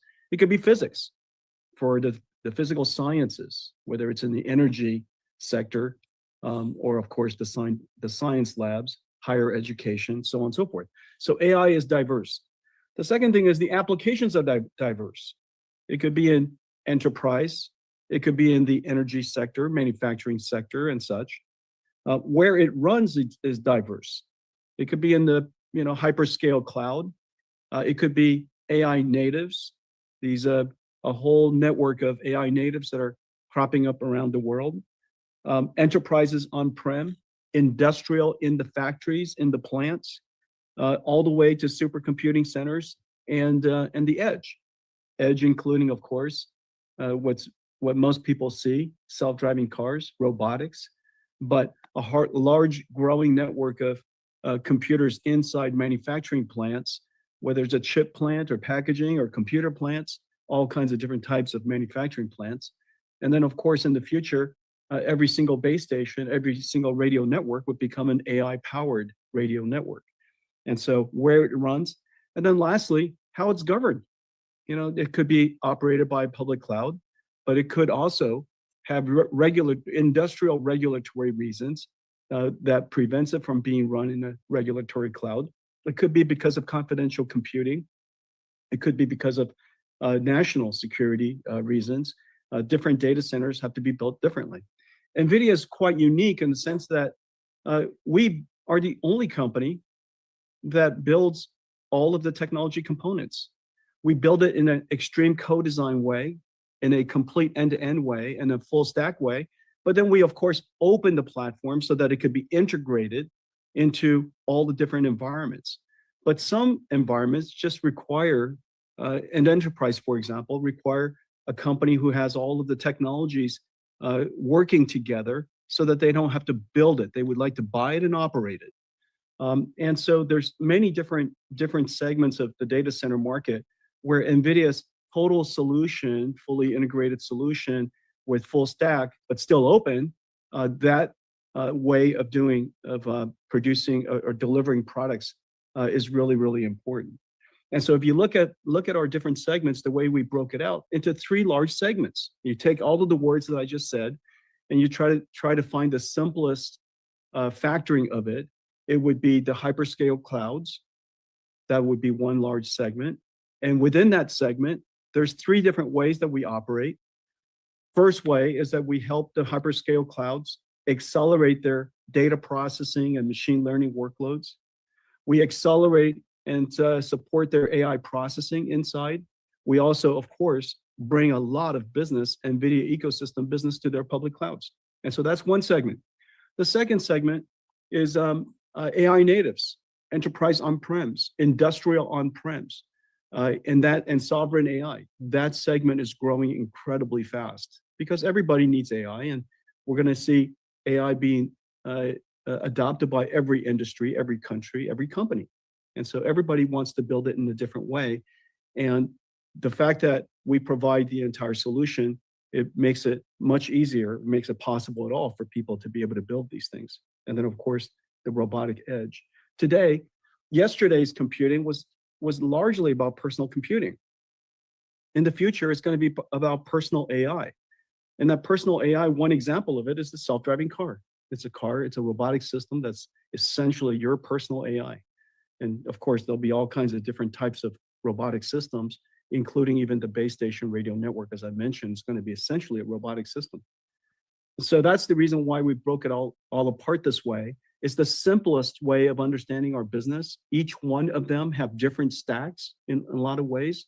They have different operating systems. They operate in a different way. We go to market very differently in each one of them. The easiest go to market, of course, is the hyperscaler, because there are only 5 or 6 of them. But the rest of them, the rest of the industry, represents a couple of 250,000 companies around the world. That go to market is very complex, very diverse. Your understanding of AI has to be extremely diverse. And as you know, NVIDIA has the largest suite of acceleration libraries in the world, from computational lithography to fluid dynamics to particle physics to molecular dynamics, to the list goes on. And all of those libraries are essential for us to engage the vertical industries that represents the second and the third category. Okay, so anyways, it's really about the fact that our business has now evolved and grown to such a large scale. It's helpful to segment it so that you have a better understanding of how our business works. Your next question comes from Ben Reitzes with Melius Research. Your line is open. Hey guys, thanks so much. I wanted to ask Jensen, I want to ask you about your philosophy on growth. Your data center business, ex-China, grew about 120% in the quarter, and then you're guiding about 100. CapEx at the hyperscalers is forecast by many, including myself, to grow 90 to 100% this year. And you talked about data center, still on track to be 3 to 4 trillion by the end of the decade. I was just wondering, is the goal for the company to grow faster than hyperscaler CapEx? Are you comfortable in kind of endorsing that view? And do you still see hyperscaler CapEx kind of still growing after this year at a very rapid clip? Thanks a lot. Yeah, thanks, Ben. So first of all, we should be growing faster than hyperscale CapEx. And the reason for that is illustrated by the segmentation that I just described. Our data center business has 2 large parts. It has more parts than that, but we combined it into 2 large parts for simplicity's sake. It's much more complex than the 2 large parts, but I combined it into 2 so that it's at least easier to understand. Okay, and so if you look at the first part, is hyperscalers. That's the hyperscale CapEx that you were just talking about. And there are $1 trillion this year. I have every expectation it's going to grow from here for fundamentally good reasons. This is the way computing is going to work in the future. And if they don't have the compute, they won't have the revenues. It is very clear. Compute is revenues. Compute is profit. And so the world is changing. Software didn't used to use, SaaS didn't used to use as much compute, but AI requires a tremendous amount of compute.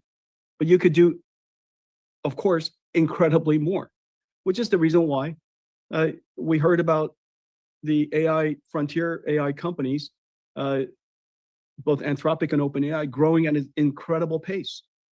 The fact that they can grow within 1 month what some of the SaaS companies would have taken a decade to grow, tells you something. And so the first category is hyperscale, and the CapEx is at $1 trillion, and it's growing towards the 3 to 4. The second category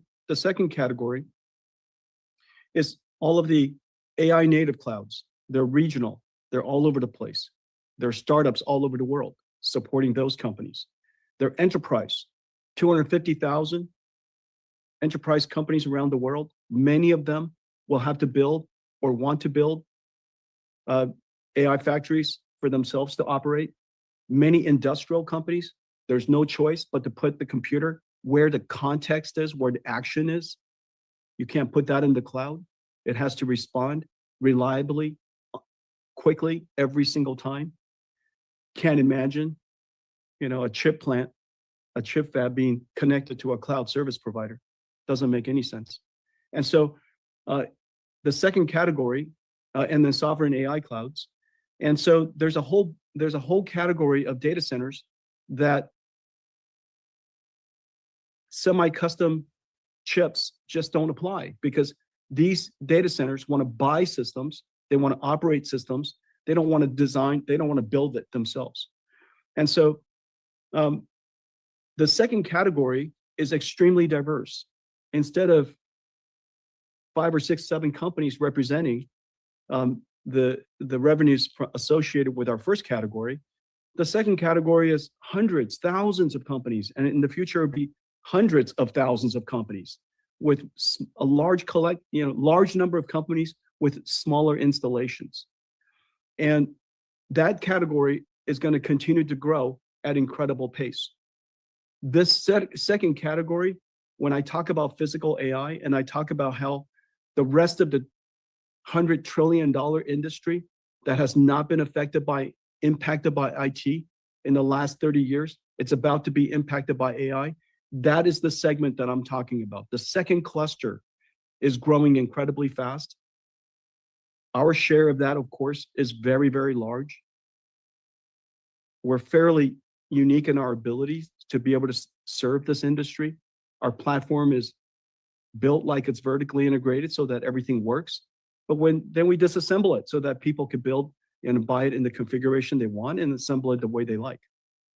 And so this second category is fairly poorly understood because there are just so many small companies or so many companies, and each one of the installations are relatively small compared to, of course, one of the hyperscalers. And so if you look at the segmentation and the size of each, you could see that, in fact, we're growing share in the hyperscalers because we now have much bigger support from Anthropic, a new partner of ours, and we're helping them expand their capacity greatly in the coming years. And then the second, very few companies have exposure into the second category because of the platform solution that we have. Your next question comes from CJ Muse with Cantor Fitzgerald. Your line is open. Yeah, good afternoon. Thank you for taking the question. You have Vera Rubin coming soon, and you obviously have great insight into coming updates to frontier models and new techniques to optimize around diverse AI workloads. With investors keenly focused on your market share and inference, how do you see Vera Rubin and your extreme co-engineering impacting your share of the inference market, as we look into late 26, 27? Well, we are growing share in inference, and we're growing share in inference very, very quickly. And the reason for that is this year, the number of frontier model companies grew. And so there's Cursor and Perplexity, and there's some new model companies, TML and Reflection, and the list goes on. And so the number of frontier model companies has grown. And we added Anthropic to our partnership this year. They're expanding incredibly fast. We've partnered with them to secure computing capacity across Azure, AWS, CoreWeave, I forget who else we've already announced, but there's a whole list of others that we are bringing online for them.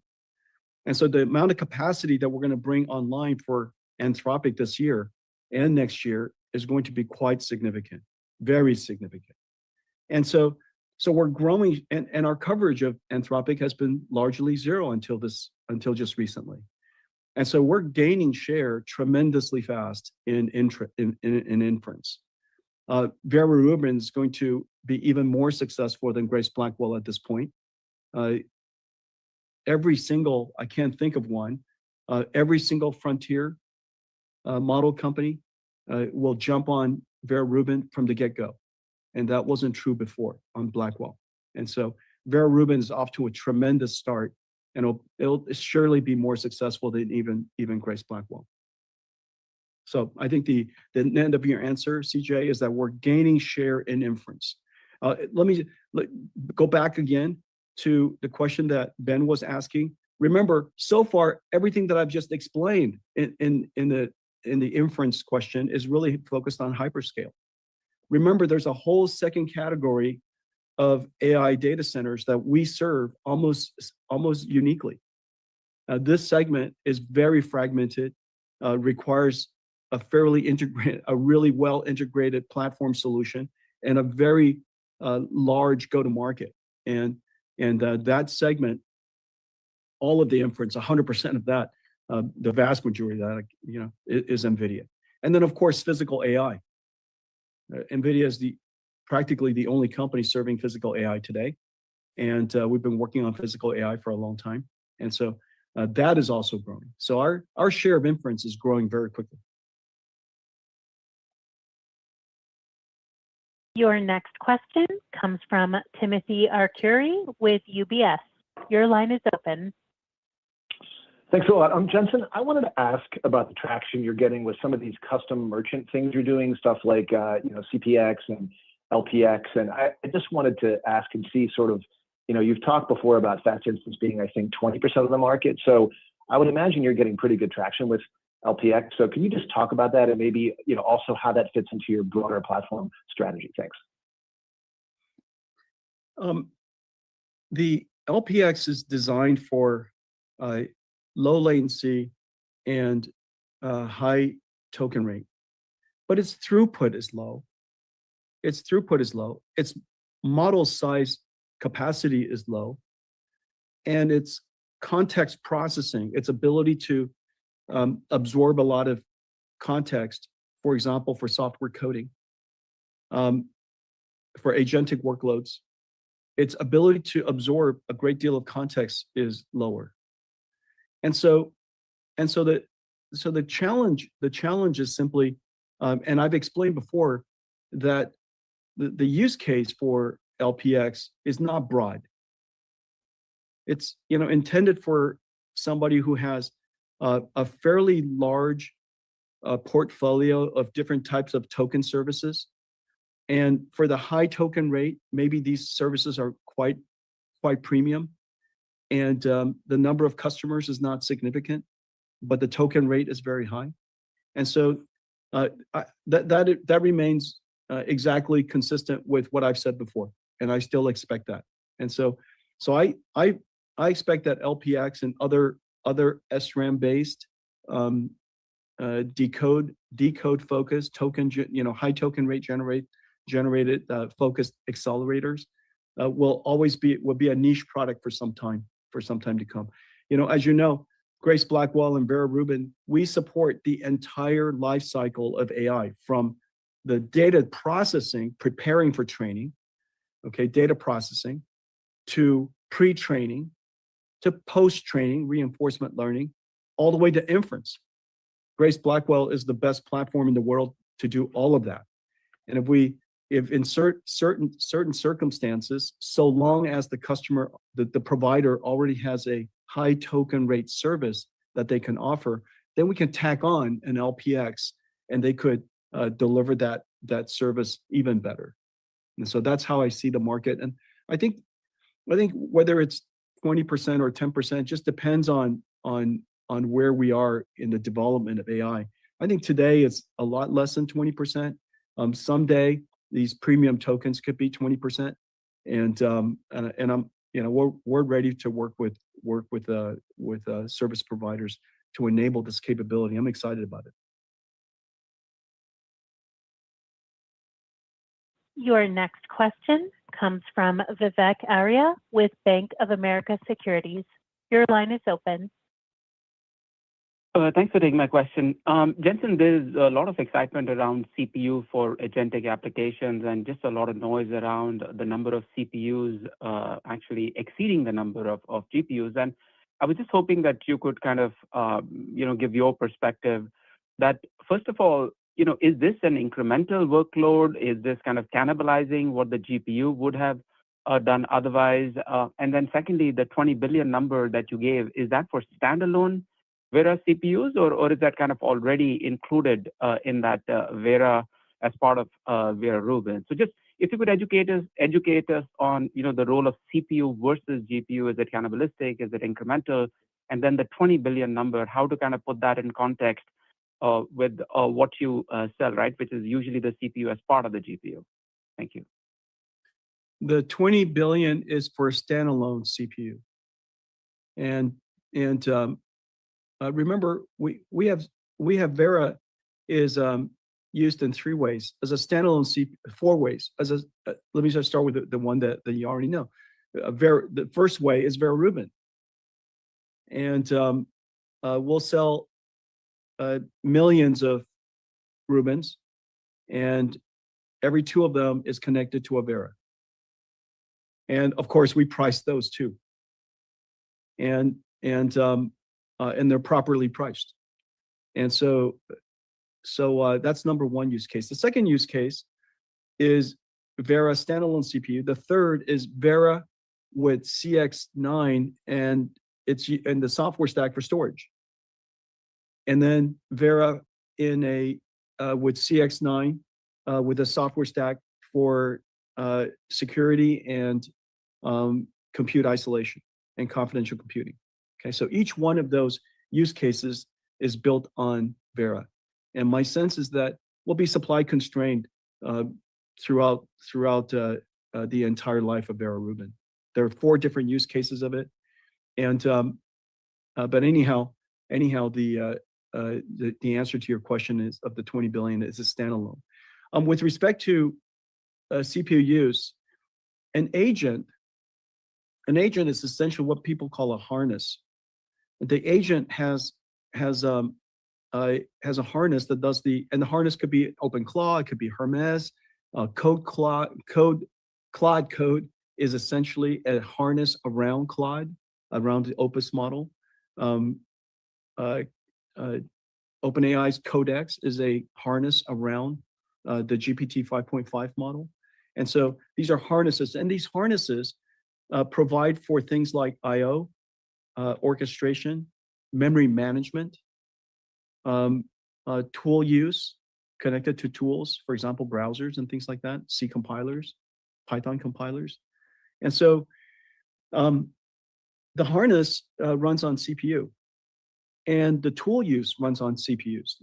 So for example, if the AI were to do a search or do a browser, use a browser, that would run on the CPU. The world has a billion users, human users.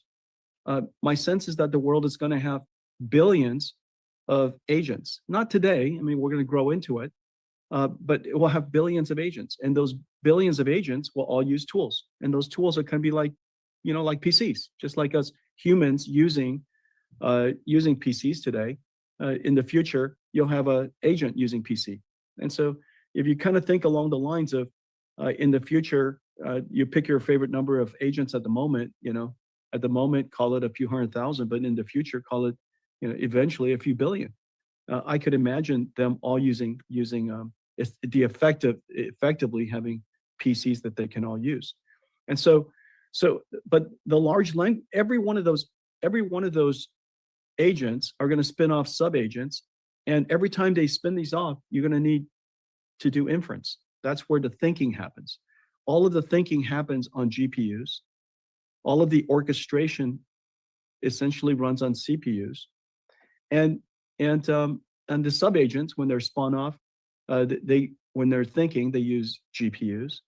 Whenever the agents use simulators, those can run on CPUs or GPUs, which is the reason why we're working so closely with Cadence and Synopsys and to accelerate all of the world's tools.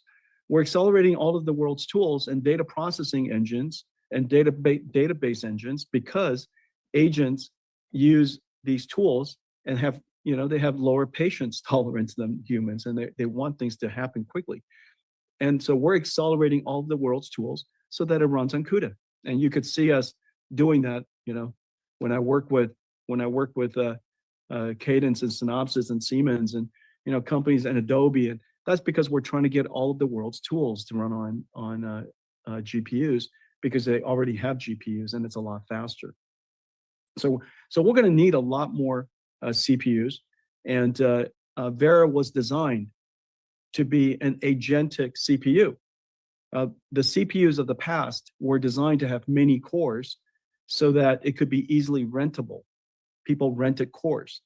Well, agents don't rent cores. They just want the work to be done fast. The economics of the past was dollars per core. That's the economics of cloud computing of the past. The economics of AI of the future is tokens per dollar or dollars per token. And so what we need to do in the future is to generate tokens, process tokens as fast as possible. And that's what Vera does incredibly well. So we're expecting to be very successful with Vera, but ultimately what we're doing is we're building infrastructure for AI, and it needs incredibly great storage. That's the reason why we built STX. It needs incredibly good networking. That's why we have Spectrum-X. It needs incredibly great GPUs, of course, and inferencing ability. That's the reason why NVLink 72. It needs incredibly great security and confidential computing, which is the reason why Vera Rubin is the world's first platform with end-to-end confidential computing. And it needs, great CPUs. We've got it all covered. Your next question comes from Stacy Rasgon with Bernstein Research. Your line is open. Hi, guys. Thanks for taking my question. I wanted to go back to the segmentation. So first of all, I'm just curious, where do you put the neoclouds across those two segments? Are they in hyperscale or are they in the AI cloud? Part of me assumes the latter, but I'm not so sure. And then, but just look at the magnitude of them. I mean, they're both about the same magnitude now. It almost sounded to me like you were suggesting that you thought the latter, the AI cloud, would grow faster, maybe going forward than hyperscale. Is that what you're trying to say, or do you just see like the same kind of growth coming from both segments? First of all, you're correct that AI native clouds don't build chips, don't design their own chips, and they don't want to. They can't really assemble, unrelated parts together into an AI factory. And their patience, their tolerance for time to first token is extremely low. And their need for an architecture that has a great deal of offtake so that it runs every model, has customers from everywhere, is incredibly high. And so that's the reason why NVIDIA's architecture is so perfect for them. We offer every component, and whatever we don't offer, our ecosystem of partners offer it, and it's all fully integrated. It all works together. The number of customers that could rent it from an AI native is incredibly high. Basically, every single AI builder, every AI native startup around the world, SaaS companies, enterprise companies, industrial companies, and so our computing, our architecture is the most rentable of any computing platform in the world. So it's the most performant. It's the easiest to put together. It's the most rentable, has the best TCO, and it's the easiest to finance. And so all of those properties are quite unique to the needs of AI natives. It's in the second category. They're very similar to even OEMs and so on and so forth, large enterprises and so forth, surprisingly. Okay, so we put that in the second category. If you look at that segment, it started growing after the AI ecosystem developed in the hyperscale. Hyperscale developed AI first for a lot of reasons. They have great computer science, they have excellent data center capability, and they also focus largely on consumer applications, which, if not perfect, is not the end of the world. It enhances the service so long as it enhances the service. And so for many of the other applications, industrial applications, enterprise applications, until the AI is very capable and does really productive work and does it safely, and it could do it in a way that can actually generate impact and income, it doesn't really get used. And so you expect the second category to develop slower than hyperscale, and you could see that in the numbers. However, long term, if you look at industrial and enterprise, clearly that's where future economics is going to be, because it represents some 50-80 trillion dollars of the world's economy. And so and it's going to be larger than that because of AI. And so I expect the second category to be larger over time, both in the near term. Over the next several years, I think it's a foregone conclusion. Both are going to grow incredibly fast. I expect the second category to still grow faster, but both are going to grow incredibly fast. And then I'm hoping that within the next 5 years, physical AI and robotics segment is going to grow incredibly fast. Your next question comes from Jim Schneider with Goldman Sachs. Your line is open. Good afternoon. Thanks for taking my question. Back at GTC, I believe you discussed a $1 trillion visibility into both your Rubin and Blackwell platform revenue, but I believe that excluded things like LPX, Rubin CPX, and the Vera CPU racks. Could you maybe give us a sense about whether the Vera CPUs are going to be the biggest source of upside above and beyond that $1 trillion? Are you contemplating other sort of combinations of products, including CPUs, that would allow you to gain an even greater share of that total TAM? Thank you. In terms of incremental above the trillion, I would say one, the continued growing of share of the frontier AI models. I'm expecting to grow more share, and so I'm expecting that to grow. Number two, we didn't include any Vera CPU, standalone CPU, in that number, and so I expect that to be the second largest. The TAM is, of course, quite large in agentic systems, and all of our customers are quite excited about Vera, and we're going to sell a whole bunch of Veras. And then third would be LPX. Because as I explained earlier, LPX is designed because of its SRAM architecture, it has the benefit of very low latency and very, very high interactivity, but it's also its throughput, its context processing ability is also quite limited. And that's just kind of the nature of SRAM type based systems. And but the combination, we'll be able to address the entire spectrum of AI from pre-training to post-training to inference, agentic systems, through the combination of Vera Rubin and LPX.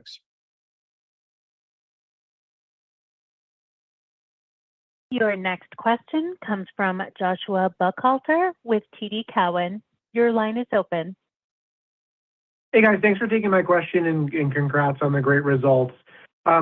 Colette, I believe in your prepared remarks you mentioned GB300 is sort of the fastest ramp in the company's history. How should we think about Vera Rubin against this benchmark? It's obviously a new architecture at the silicon level, but it's a similar rack. Does that mean we should expect a similar slope to the Vera Rubin ramp as the GB300, or should it be a bit more gradual given the new silicon? Thank you. Yeah, well, we have indicated for a while that we will be launching Vera Rubin in the second half. We will start in Q3. That will be our initial pieces together. And then once we get to Q4, we're probably going to start to see our ramping continue. It's hard to say at this point what will be a faster ramp, but again, we have demand already planned. We've got POs, we've got almost all of our major customers ready to go. And these are very complex systems that we need to put together. So I think it's just about the timing that it's going to take for us to get that into market. Nothing else other than getting from production of all of the different systems that we have ready for order. So a little early to say, but yes, we're going to start in Q3 and continue to ramp into Q4. And Q1 of next year certainly is going to be very big as well. There are no further questions at this time. Toshiya Hari, I turn the call back over to you. Thank you. Before I hand it over to Jensen, please note Jensen will be giving a keynote at GTC Taipei at Computex on June 1st. We will also be participating at the TD Cowen TMT conference on May 28th and the Bank of America Global Technology Conference on June 4th. Our earnings call to discuss the results of our second quarter of fiscal 2027 is scheduled for August 26th. With that, here's Jensen to close us out. This was an extraordinary quarter. Demand has gone parabolic. The reason is simple. Agentic AI has arrived. AI can now do productive and valuable work. Tokens are now profitable, so model makers are in a race to produce more. In the AI era, compute capacity is revenue and profits. NVIDIA is the platform of this era. Of all the platforms in the world, NVIDIA Compute supports the richest diversity of demand. Let me highlight my top 5 things. First, NVIDIA is the only platform that runs every frontier AI model. With the addition of Anthropic to our existing partners, OpenAI, xAI, Meta MSL, Gemini, and many others, our share of frontier AI is growing. Second, we are in every hyperscale cloud, supporting their core data processing and machine learning workloads, internal AI services, as well as supporting their demand for NVIDIA users in their public cloud services. Third, our full stack complete AI factory solution and vast global ecosystem let us uniquely address new AI data center segments, new AI cloud natives, new AI native clouds, and sovereign AI clouds, and on-premises enterprise and industrial infrastructure. This is that second category I was talking about earlier. Fourth, NVIDIA CUDA extends all the way to the edge. Robotics, autonomous vehicles, embedded medical instruments, AI, RAN, telco, base stations. The next wave is physical AI, with billions of autonomous and robotic systems operating in the physical world. This is the third segment we were talking about earlier. And rounding out the top 5 things, we have a major new growth driver, Vera, the world's first CPU purpose-built for agentic AI. Vera opens a brand new $200 billion TAM for NVIDIA, a market we have never addressed before. And every major hyperscaler and system maker is partnering with us to deploy it. The world is rebuilding computing for agentic AI and robotic physical AI. NVIDIA sits at the center of these transitions. We built NVIDIA Compute platform over 3 decades. One architecture, vast ecosystem, extreme co-design across chips, systems, networking, and software. We built it ahead of this moment so that when agentic AI arrived, NVIDIA would be ready. It has arrived. Look forward to catching up next time. This concludes today's. All right. That was NVIDIA. Q1 2026 earnings, stock relatively flat. Tanner, let's start with you. What was your reaction to the call? Ooh, I get to take all the points from Jose, leaving him with nothing. Good luck, brother. You're number 2 or number 3. Not to do you any wrong, Neil.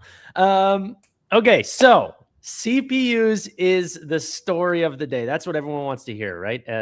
They said they're on track, or they see a good runway of $20 billion worth of sales this year. for Vera standalone CPUs. That would make them the world's largest CPU supplier, which is what Jensen said before. This is why they deserve a premium at every turn, right? Now, the stock is not moving. I don't know exactly what they want to see. I think it's just, I don't think there was too much new this quarter in terms of what they actually said that was like truly mind-blowing. We know the build-out's happening. It's more of the exact same. I'm surprised by the sell-off just because the numbers are leading to cheaper and cheaper valuations. But overall, NVIDIA necessarily doesn't see a lot of that appreciation during the actual calls, right? What led it from 170 to 220 last time? You know, like the models improved, Anthropic showed off higher ARR. It's more usage over time.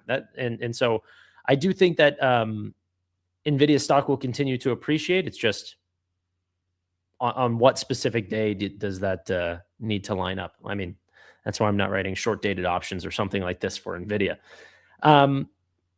But yeah, so I think the ending part there was also really important. Jensen laid it out pretty clearly. The agentic era is here. You know, enterprises are going to be building not hundreds of thousands, not millions, but potentially billions of agents over time. And agents will have sub-agents that work underneath them. That's all going to need more tokens, and tokens are going to need more chips. That's going to benefit every single semiconductor manufacturer, but it's definitely going to, you know, benefit the largest and best total cost of ownership, you know, GPU, CPU combo semiconductor manufacturer in the world. So overall, Jensen said they're taking market share in CPU. They're still taking market share, you know, abroad. They're working with every single company around the world, governments, different large agencies that need, you know, very specific privacy concerns and all these things. And Jensen's trying to cover all of that. So good call, but more of the same. They're selling. I think it's honestly Anthropic and OpenAI that are going to tell us, you know, when the next leap is. Jose, your thoughts on the call? Yeah, I mean, Tanner missed a lot. I mean, I know he can't grab all the points, so I have to come here all jokes aside, some things that got me excited from the earnings call outside of what Tanner said was first, he did talk a lot about kind of market share gains in all frontier models. He did push Anthropic a lot, but I do believe it shows some indication that he might be winning market share with Gemini as well. That's kind of a little bit of the read. Maybe Tanner didn't want to share to the viewers just yet, so wanted to bring that one up. The other thing that I thought was pretty interesting was he talked about the enterprise and data center space. He mentioned that enterprise is really starting to pick up now, and enterprise is a lot harder to kind of build systems because you have so many different companies. You have over 500,000. I forget the number, but it was like some crazy amount of hundreds of thousands of companies versus an AI cloud company, right? There's only like what 4 or 5 AI big kind of cloud service providers, a handful of neo cloud players, but you still have a vast majority of enterprise players that do need on-prem. It takes a little bit harder for them to get set up, but it seems like that's moving. So that's my second point that I thought was pretty exciting. The third thing, and I completely forgot about it, so I'm just going to say third thing one more time to see if I remember. Oh yeah, the third thing was the financing side. So he mentioned something in the transcript or kind of during the earnings call that was NVIDIA GPUs and NVIDIA solutions are not only the best total cost of ownership, but they're also the easiest and the best to finance. And what he meant is if you are a neo cloud player, you're going to more likely get a better rate if you go and say, I'm going to use this money to buy NVIDIA GPUs because the market knows that NVIDIA GPUs are selling out like no tomorrow. We don't really know what the other products are. Like we know there's partnerships, but we won't really have the data to say, look, the TPUs are selling out in external customers. We know they're selling out for Google internal workloads and for certain Anthropic, but it showcases that even though it's an AI chip, this AI chip is seen less risky to the banking world. And I think that's all very important, right? Because 1 percentage point could be a massive growth. I forget, I think it was Nebius who mentioned it, that 1 percentage or 2 percentage point difference in interest, or whenever you get a prepaid, can be hundreds of millions and millions of dollars. So I thought that was pretty interesting there. Hopefully we save something for Neil, though, because I know Tanner and I took some points there. Probably not. But going back on the CPU story, $20 billion for this year, $200 billion total addressable market. I mean, it's a new total addressable market that they're in, and they're already at $20 billion for this year. It's incredible stuff. All of the growth that we're seeing now, again, yeah, they got the licenses for China, but that business is still a zero. And so I do wonder if at one point they are going to be allowed to increase from $0 to, again, a couple of hundreds of million, maybe $1 billion for the China business. Because it seems like they are ready, of course, but there seems to be something blocking them. But if there is no China, then I guess the rest of the world is big enough, and it seems like whatever they need to do, they're going to do. And I mean, the growth is incredible. The performance also for Vera, what they said, 1.5 times performance per core, 2 times performance per watt, 4 times density per rack versus the x86 architecture. So, I mean, this is going to be another money-making machine for Nvidia. Can I quickly add on to what Jose said about the financing thing? I must have missed that, but that's a My points are so good. Tanner just loves them. Oh, I do, bro. Honestly, Tanner, you just if you ever talk shit about Jose again, he will make sure you are reminded every time to never talk. I didn't even talk. I just said. I remember last time you threw a little jab at Jose. Jose showed you who the real king is when it comes to analysis on Nvidia. Okay. It wasn't a jab. Last time he said that he hated that I went first because I took all his points. So what's it called? The financing part, though, that's a serious benefit. I never even thought of that. Like, essentially, Nvidia has a AAA rating, so the companies that are giving them money, if they are betting on neoclouds being successful, the easiest bet is knowing what chips you're putting inside that neocloud. Like, if the clusters are Nvidia clusters, you have a way higher guarantee that you're going to find customers. So they even get better rates than the alternative. That's a pretty genius point from Jensen to bring up, and I'll give some credit to Jose there as well for finding it. Credit to Arkady from Nebius for doing that with the Nvidia, the Meta deal as well. Yeah, but we gave that to Jose as well. Yeah, of course, he gets extra points. Yeah, look, my takeaway from the call was CPU was not this much of a discussion last quarter, quite frankly, in any quarter. So Jensen, I think, really drew a line in the sand and said, hey, I know you guys like this whole CPU story with Agentic Inference, ARM, Intel, AMD, but we are going to be doing the most amount of CPU revenue with Vera. So I thought that was really important. And then number two, I think that the big takeaway here, once again, Jensen is trying to convince every analyst that CapEx will keep going up. And it's one of those things, man, we are in an experiment that we've seen before in industrial buildouts, but not at this scale, where the largest companies on the planet are in a prisoner's dilemma, where they're all competing with each other. They don't want to pay the NVIDIA tax, but they kind of have to pay the NVIDIA tax. They're getting more growth from paying that tax. So theoretically, it logically should justify, even with the law of large numbers, that they continue to pay that tax.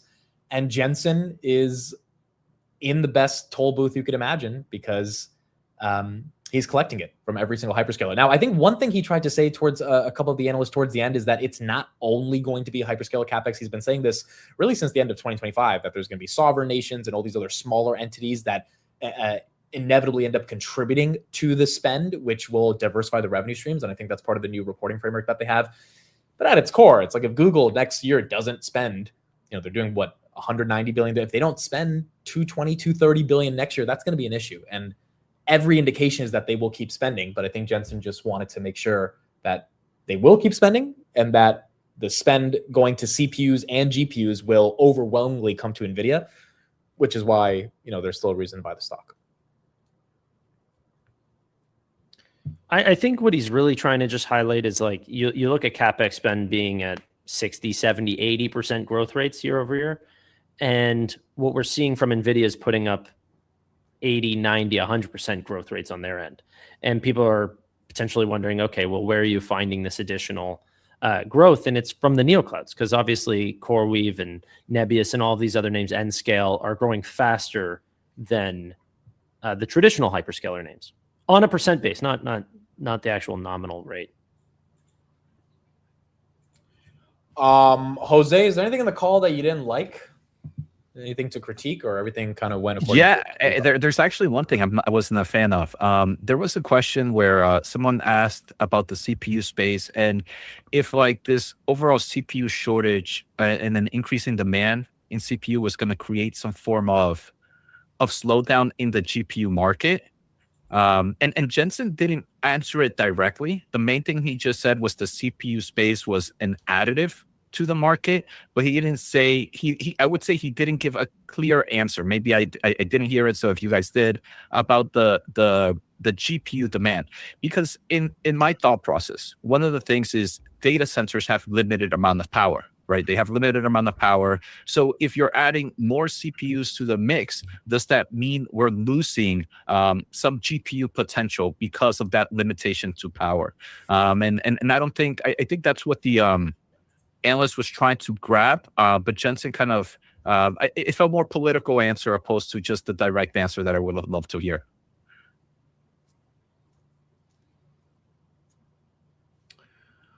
I'm trying to think if there was anything else in this call that was really important. It was kind of a shorter call too. Like this one ended a little, like last call was, I think, about 30 minutes longer. He was a bit tired, I think, from all the traveling and all the explaining why we're all still making a lot of money. Yeah.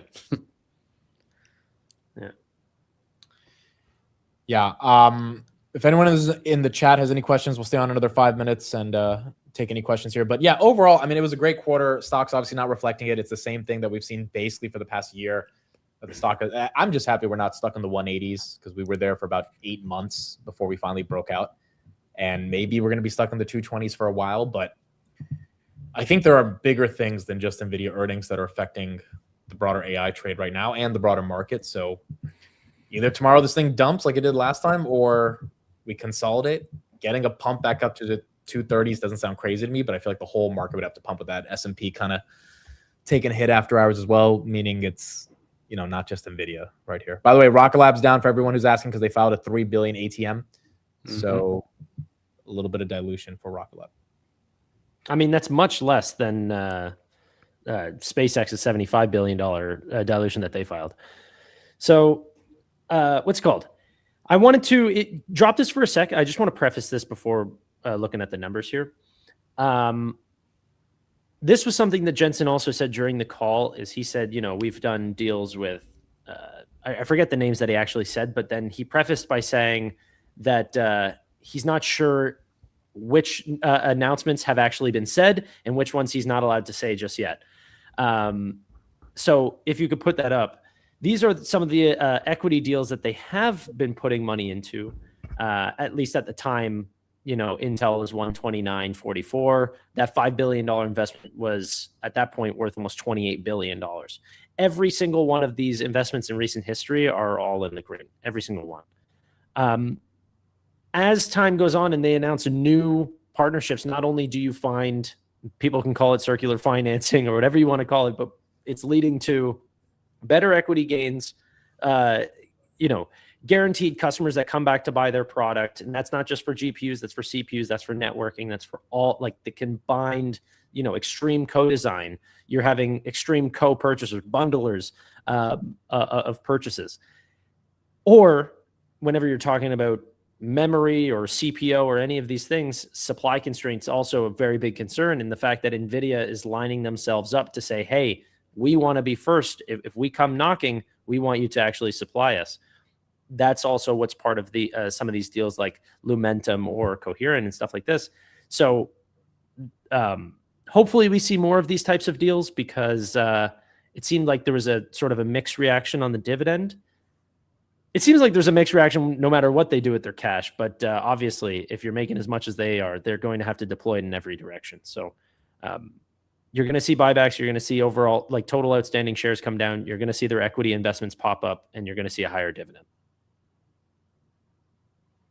Question, I might have missed it. Did they, I'm shocked, unless I didn't hear it, but I'm shocked they didn't talk or in the Q&A session about memory prices or kind of like prices of other stuff, right? They didn't. Yeah, I don't remember it. Dude, I think they have a lot of LTAs though. Like, if I'm not mistaken, Jensen was one of the first to lock in pricing for multi-year contracts. I don't know how much NVIDIA likes the story that's happening in memory. They mentioned a lot of things right here in terms of supply chain outside of memory. They are not investing in a Micron or a SanDisk or a SK Hynix. You know, they're not doing some public affiliation with them. And then the big tell for me today was Jonathan Ross, who works at NVIDIA, got his company acquired for $20 billion, has architecture that sidesteps a little bit of the high-level HBM requirements. I mean, it's a really important clip. I can play it in a little bit if people want to see, but it's basically him saying, start building more memory fabs and start getting your gross margins to come down, because if you don't do it, we're going to figure this shit out. And DeepSeek, with their KV cache, already has seen a 90% reduction in the memory storage that they need as well. So now that doesn't mean the memory story is over, but there is a world where it's like, Jensen's the king here. I don't know if he's going to allow his margins to get hit by certain elements of the supply chain, because again, they are just elements of the supply chain. And it is, to your point, Jose, it's interesting that they didn't bring it up today, because that is the biggest story right now in the market, quite frankly, is memory. Yeah, because every CapEx player said that one of the reasons they increased their CapEx was because of memory inflated prices. Now, I would love to see that clip. So if we don't play it, feel free to send it over to me. I haven't watched it. But one thing that I am seeing a lot of news report, I haven't confirmed, but it does seem like Samsung and SK Hynix are accelerating their chip manufacturing a little bit faster than previously expected. It seems like, again, it does. I'm not saying this is the top tier on memory side, but it seems like they're starting to accelerate that, and that can go pretty south if it's not handled correctly. I think there was just recently a report on Micron as well that just said that they were outpacing their expectations for growth for. Yeah, they had. So at the JP Morgan, I have it right here. So at the JP Morgan conference today, some quotes. Demand continues to grow for the foreseeable future. Our balance sheet has never been stronger. Demand continues to outpace our ability and the industry's ability to supply due to persistent structural factors. We focus on meeting customer demand. Our financial outlook has strengthened since our last earnings call. We're on track for another substantial record free cash flow in fiscal Q3.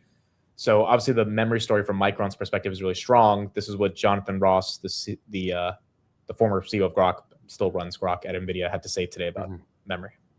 Investors who are asking questions is, what is the bottleneck? What's the next thing that's going to be constrained? What should I do next? And that's not how this industry works. Every time a bottleneck gets big enough, people solve it. So as a person running a business, you're always going, hey, what is my biggest problem? And can I solve it? And when you look at some of the components that are limited, when they're a problem, but not a huge problem, people can charge a lot of money for it. But as they start to become a bigger problem, people start solving that problem. And so it's this constant shifting dynamic of like where in the supply chain is the biggest problem, but don't become too big of a problem, because then it'll get solved. Yeah. So like memory is like the big theme today, right? As the biggest bottleneck in AI. But so what you're saying is, if memory continues to become a larger and larger bottleneck and continues to be extremely supply constrained, that you think it's going to be solved? Yeah, exactly. So memory used to be a commodity. Correct. Yeah, it was the most commoditized segment of the semiconductor supply chain. Yeah, maybe a good way to explain this. There are two kind of goods that you can charge a lot for. One is a Veblen good, and the other is a Giffen good. Veblen goods, the more you charge, the more desirable it becomes, like luxury goods. Giffen goods are a little bit different. A Giffen good is, an example is rice. So if you start to charge more for rice, some people can no longer afford steak So they actually spend more money on the rice. So by raising the price, not for a luxury good, but by raising the price for a staple, you can actually increase the value. And that happens to some extent until someone goes, let's stop eating rice and let's eat corn or something else, right? And so there's this inverse sort of headwind where if memory is too expensive and if people don't build enough of it, people are going to solve that problem technologically. So you think algorithmic efficiencies like, for example, like DeepSeek's latest model release, the V4 release, compressed KV cache by 90%. Exactly. But the argument around that has been Jevons paradox, Jevons paradox, Jevons paradox. But those engineers, them working on that problem is an opportunity cost. They could have been working on something else. If they had enough memory, they would have worked on something else. If it wasn't so expensive, they would have worked on something else. You make it the big enough it's the tall poppy.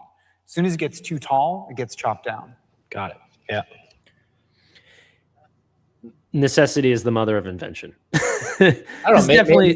But maybe that's why Jensen didn't mention it. Maybe, I mean, Jensen and Jonathan Ross obviously are working very closely together. Maybe Ross is whispering in his ear, dude, we got to figure some shit out because yes, our gross margins are 75% for now, but we cannot have this type of pricing war that we're having with Samsung and Micron and let them have all the leverage here. This is ridiculous, right? But isn't pricing already locked in for Nvidia? Like, it's not like they're negotiating every single quarter. I'm pretty sure they got the pricing for this year, next year, and by the end of next year, I assume all of them will have more capacity online, which then means, okay, if you can have more volumes, you're not going to increase the prices because otherwise, these big players are going to figure out how they would need less memory, although I do still think you're going to need a hell of a lot more memory over the next couple of years, but eventually, yes.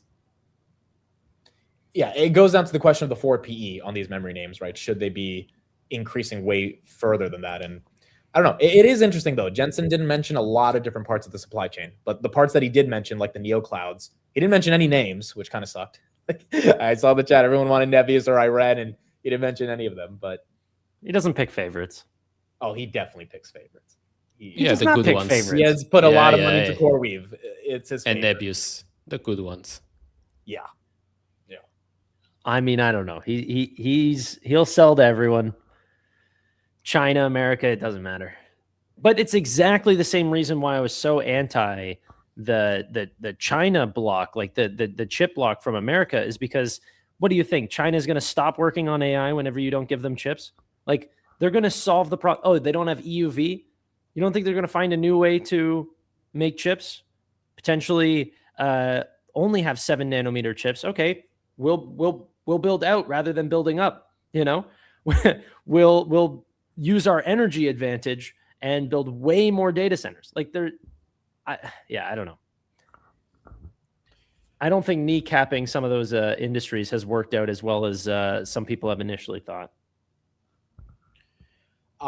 Let's end it off with the stock. How do you guys feel about the stock basically down 2%, not really doing much? I mean, I think all of us are in agreement, right? Like, yeah, it would be nice for it to go up, but it's like, it's a big company. Nvidia usually goes up on other people's earnings and other headlines, not usually their own earnings. Hilarious, but true. Yeah, I feel bad for anyone who bought like deep OTM calls this morning, but like it's just the stock doesn't move on earnings like that, not as easily. Plus, it is a over $5 trillion company, so in order to move it after hours, takes a lot. I look like I'm in that train station that Dumbledore was in at the end of Harry Potter. I see it. It's unbelievable. Do you see a dead Voldemort underneath your bed? I don't. I was gonna make some bad joke. I'll keep it to myself. That's not your first time in California, right? You've been there before. I think we were there together in when? San Francisco for probably Robin Hood or something. Oh yeah, we were there together. Jose, any thoughts on the stock? Nope. I mean, I liked everything about earnings. Nothing that scared me. A lot of things that excite me. Just AI continues to evolve. So don't really care about stock price right now. I'll take my 25 cents dividend, multiply by my few shares, and just have fun with it. Someone said under my bed is Sam Altman, just curled up in a little.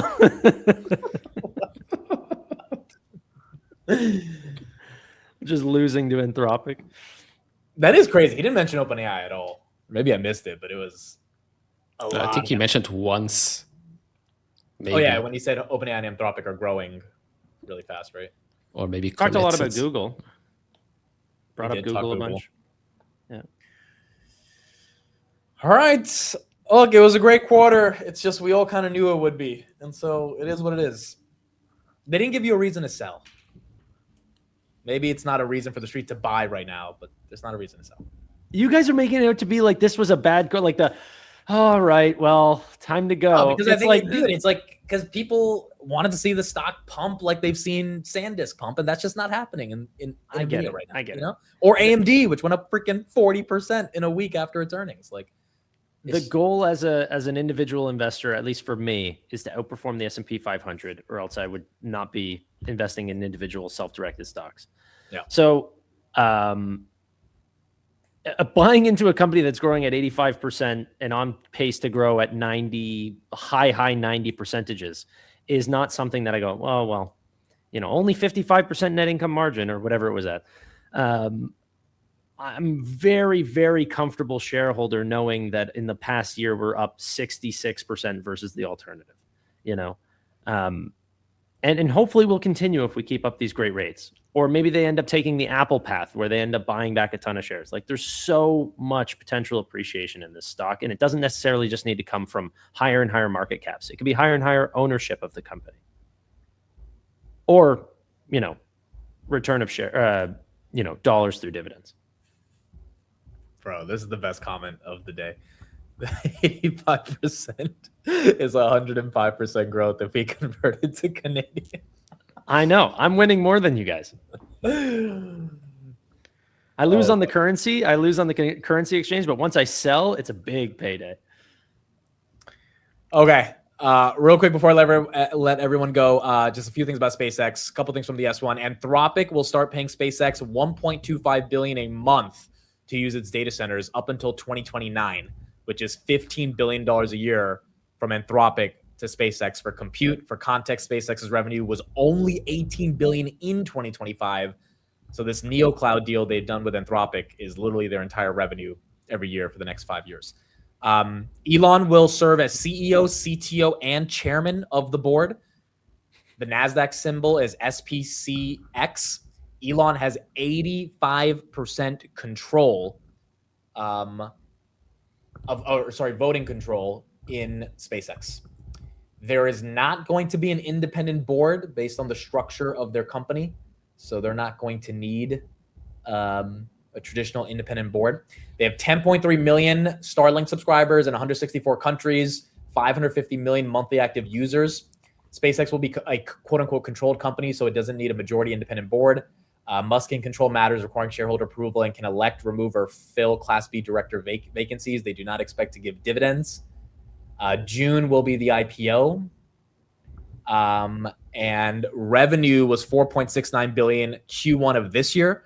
Net loss was $4.28 billion, but they did spend $4 billion on part of the acquisition. So if they didn't end up acquiring, they would have had an $8 billion revenue run rate. It's not. It's at $4 billion, but nonetheless, IPO is still priced at around $2 trillion, and Goldman, Morgan Stanley, Bank of America will be leading the IPO. They are generating 27 times Rocket Lab's revenue, which, if you look at the market cap, it's $2 trillion in market cap compared to Rocket Lab. So it makes sense, which means I assume when SpaceX goes public, if it goes down, Rocket Lab goes down. If it goes up, Rocket Lab goes up. Seems like it could be a big proxy trade. That is correct. Okay. Thank you, everybody, for joining. Nvidia Q1 2026 earnings. They did what they had to do. They crushed it. We will see tomorrow how the market ultimately interprets it, but everything seems to be going in the right direction in terms of the raw numbers. Jose will be on my market open tomorrow. He'll help break down some of the numbers as well, and we'll keep going from there. This was awesome. Thanks, guys. All right. Thank you, everybody. Have a great day. Bye-bye. We'll see you guys tomorrow. Bye, everyone. Bye.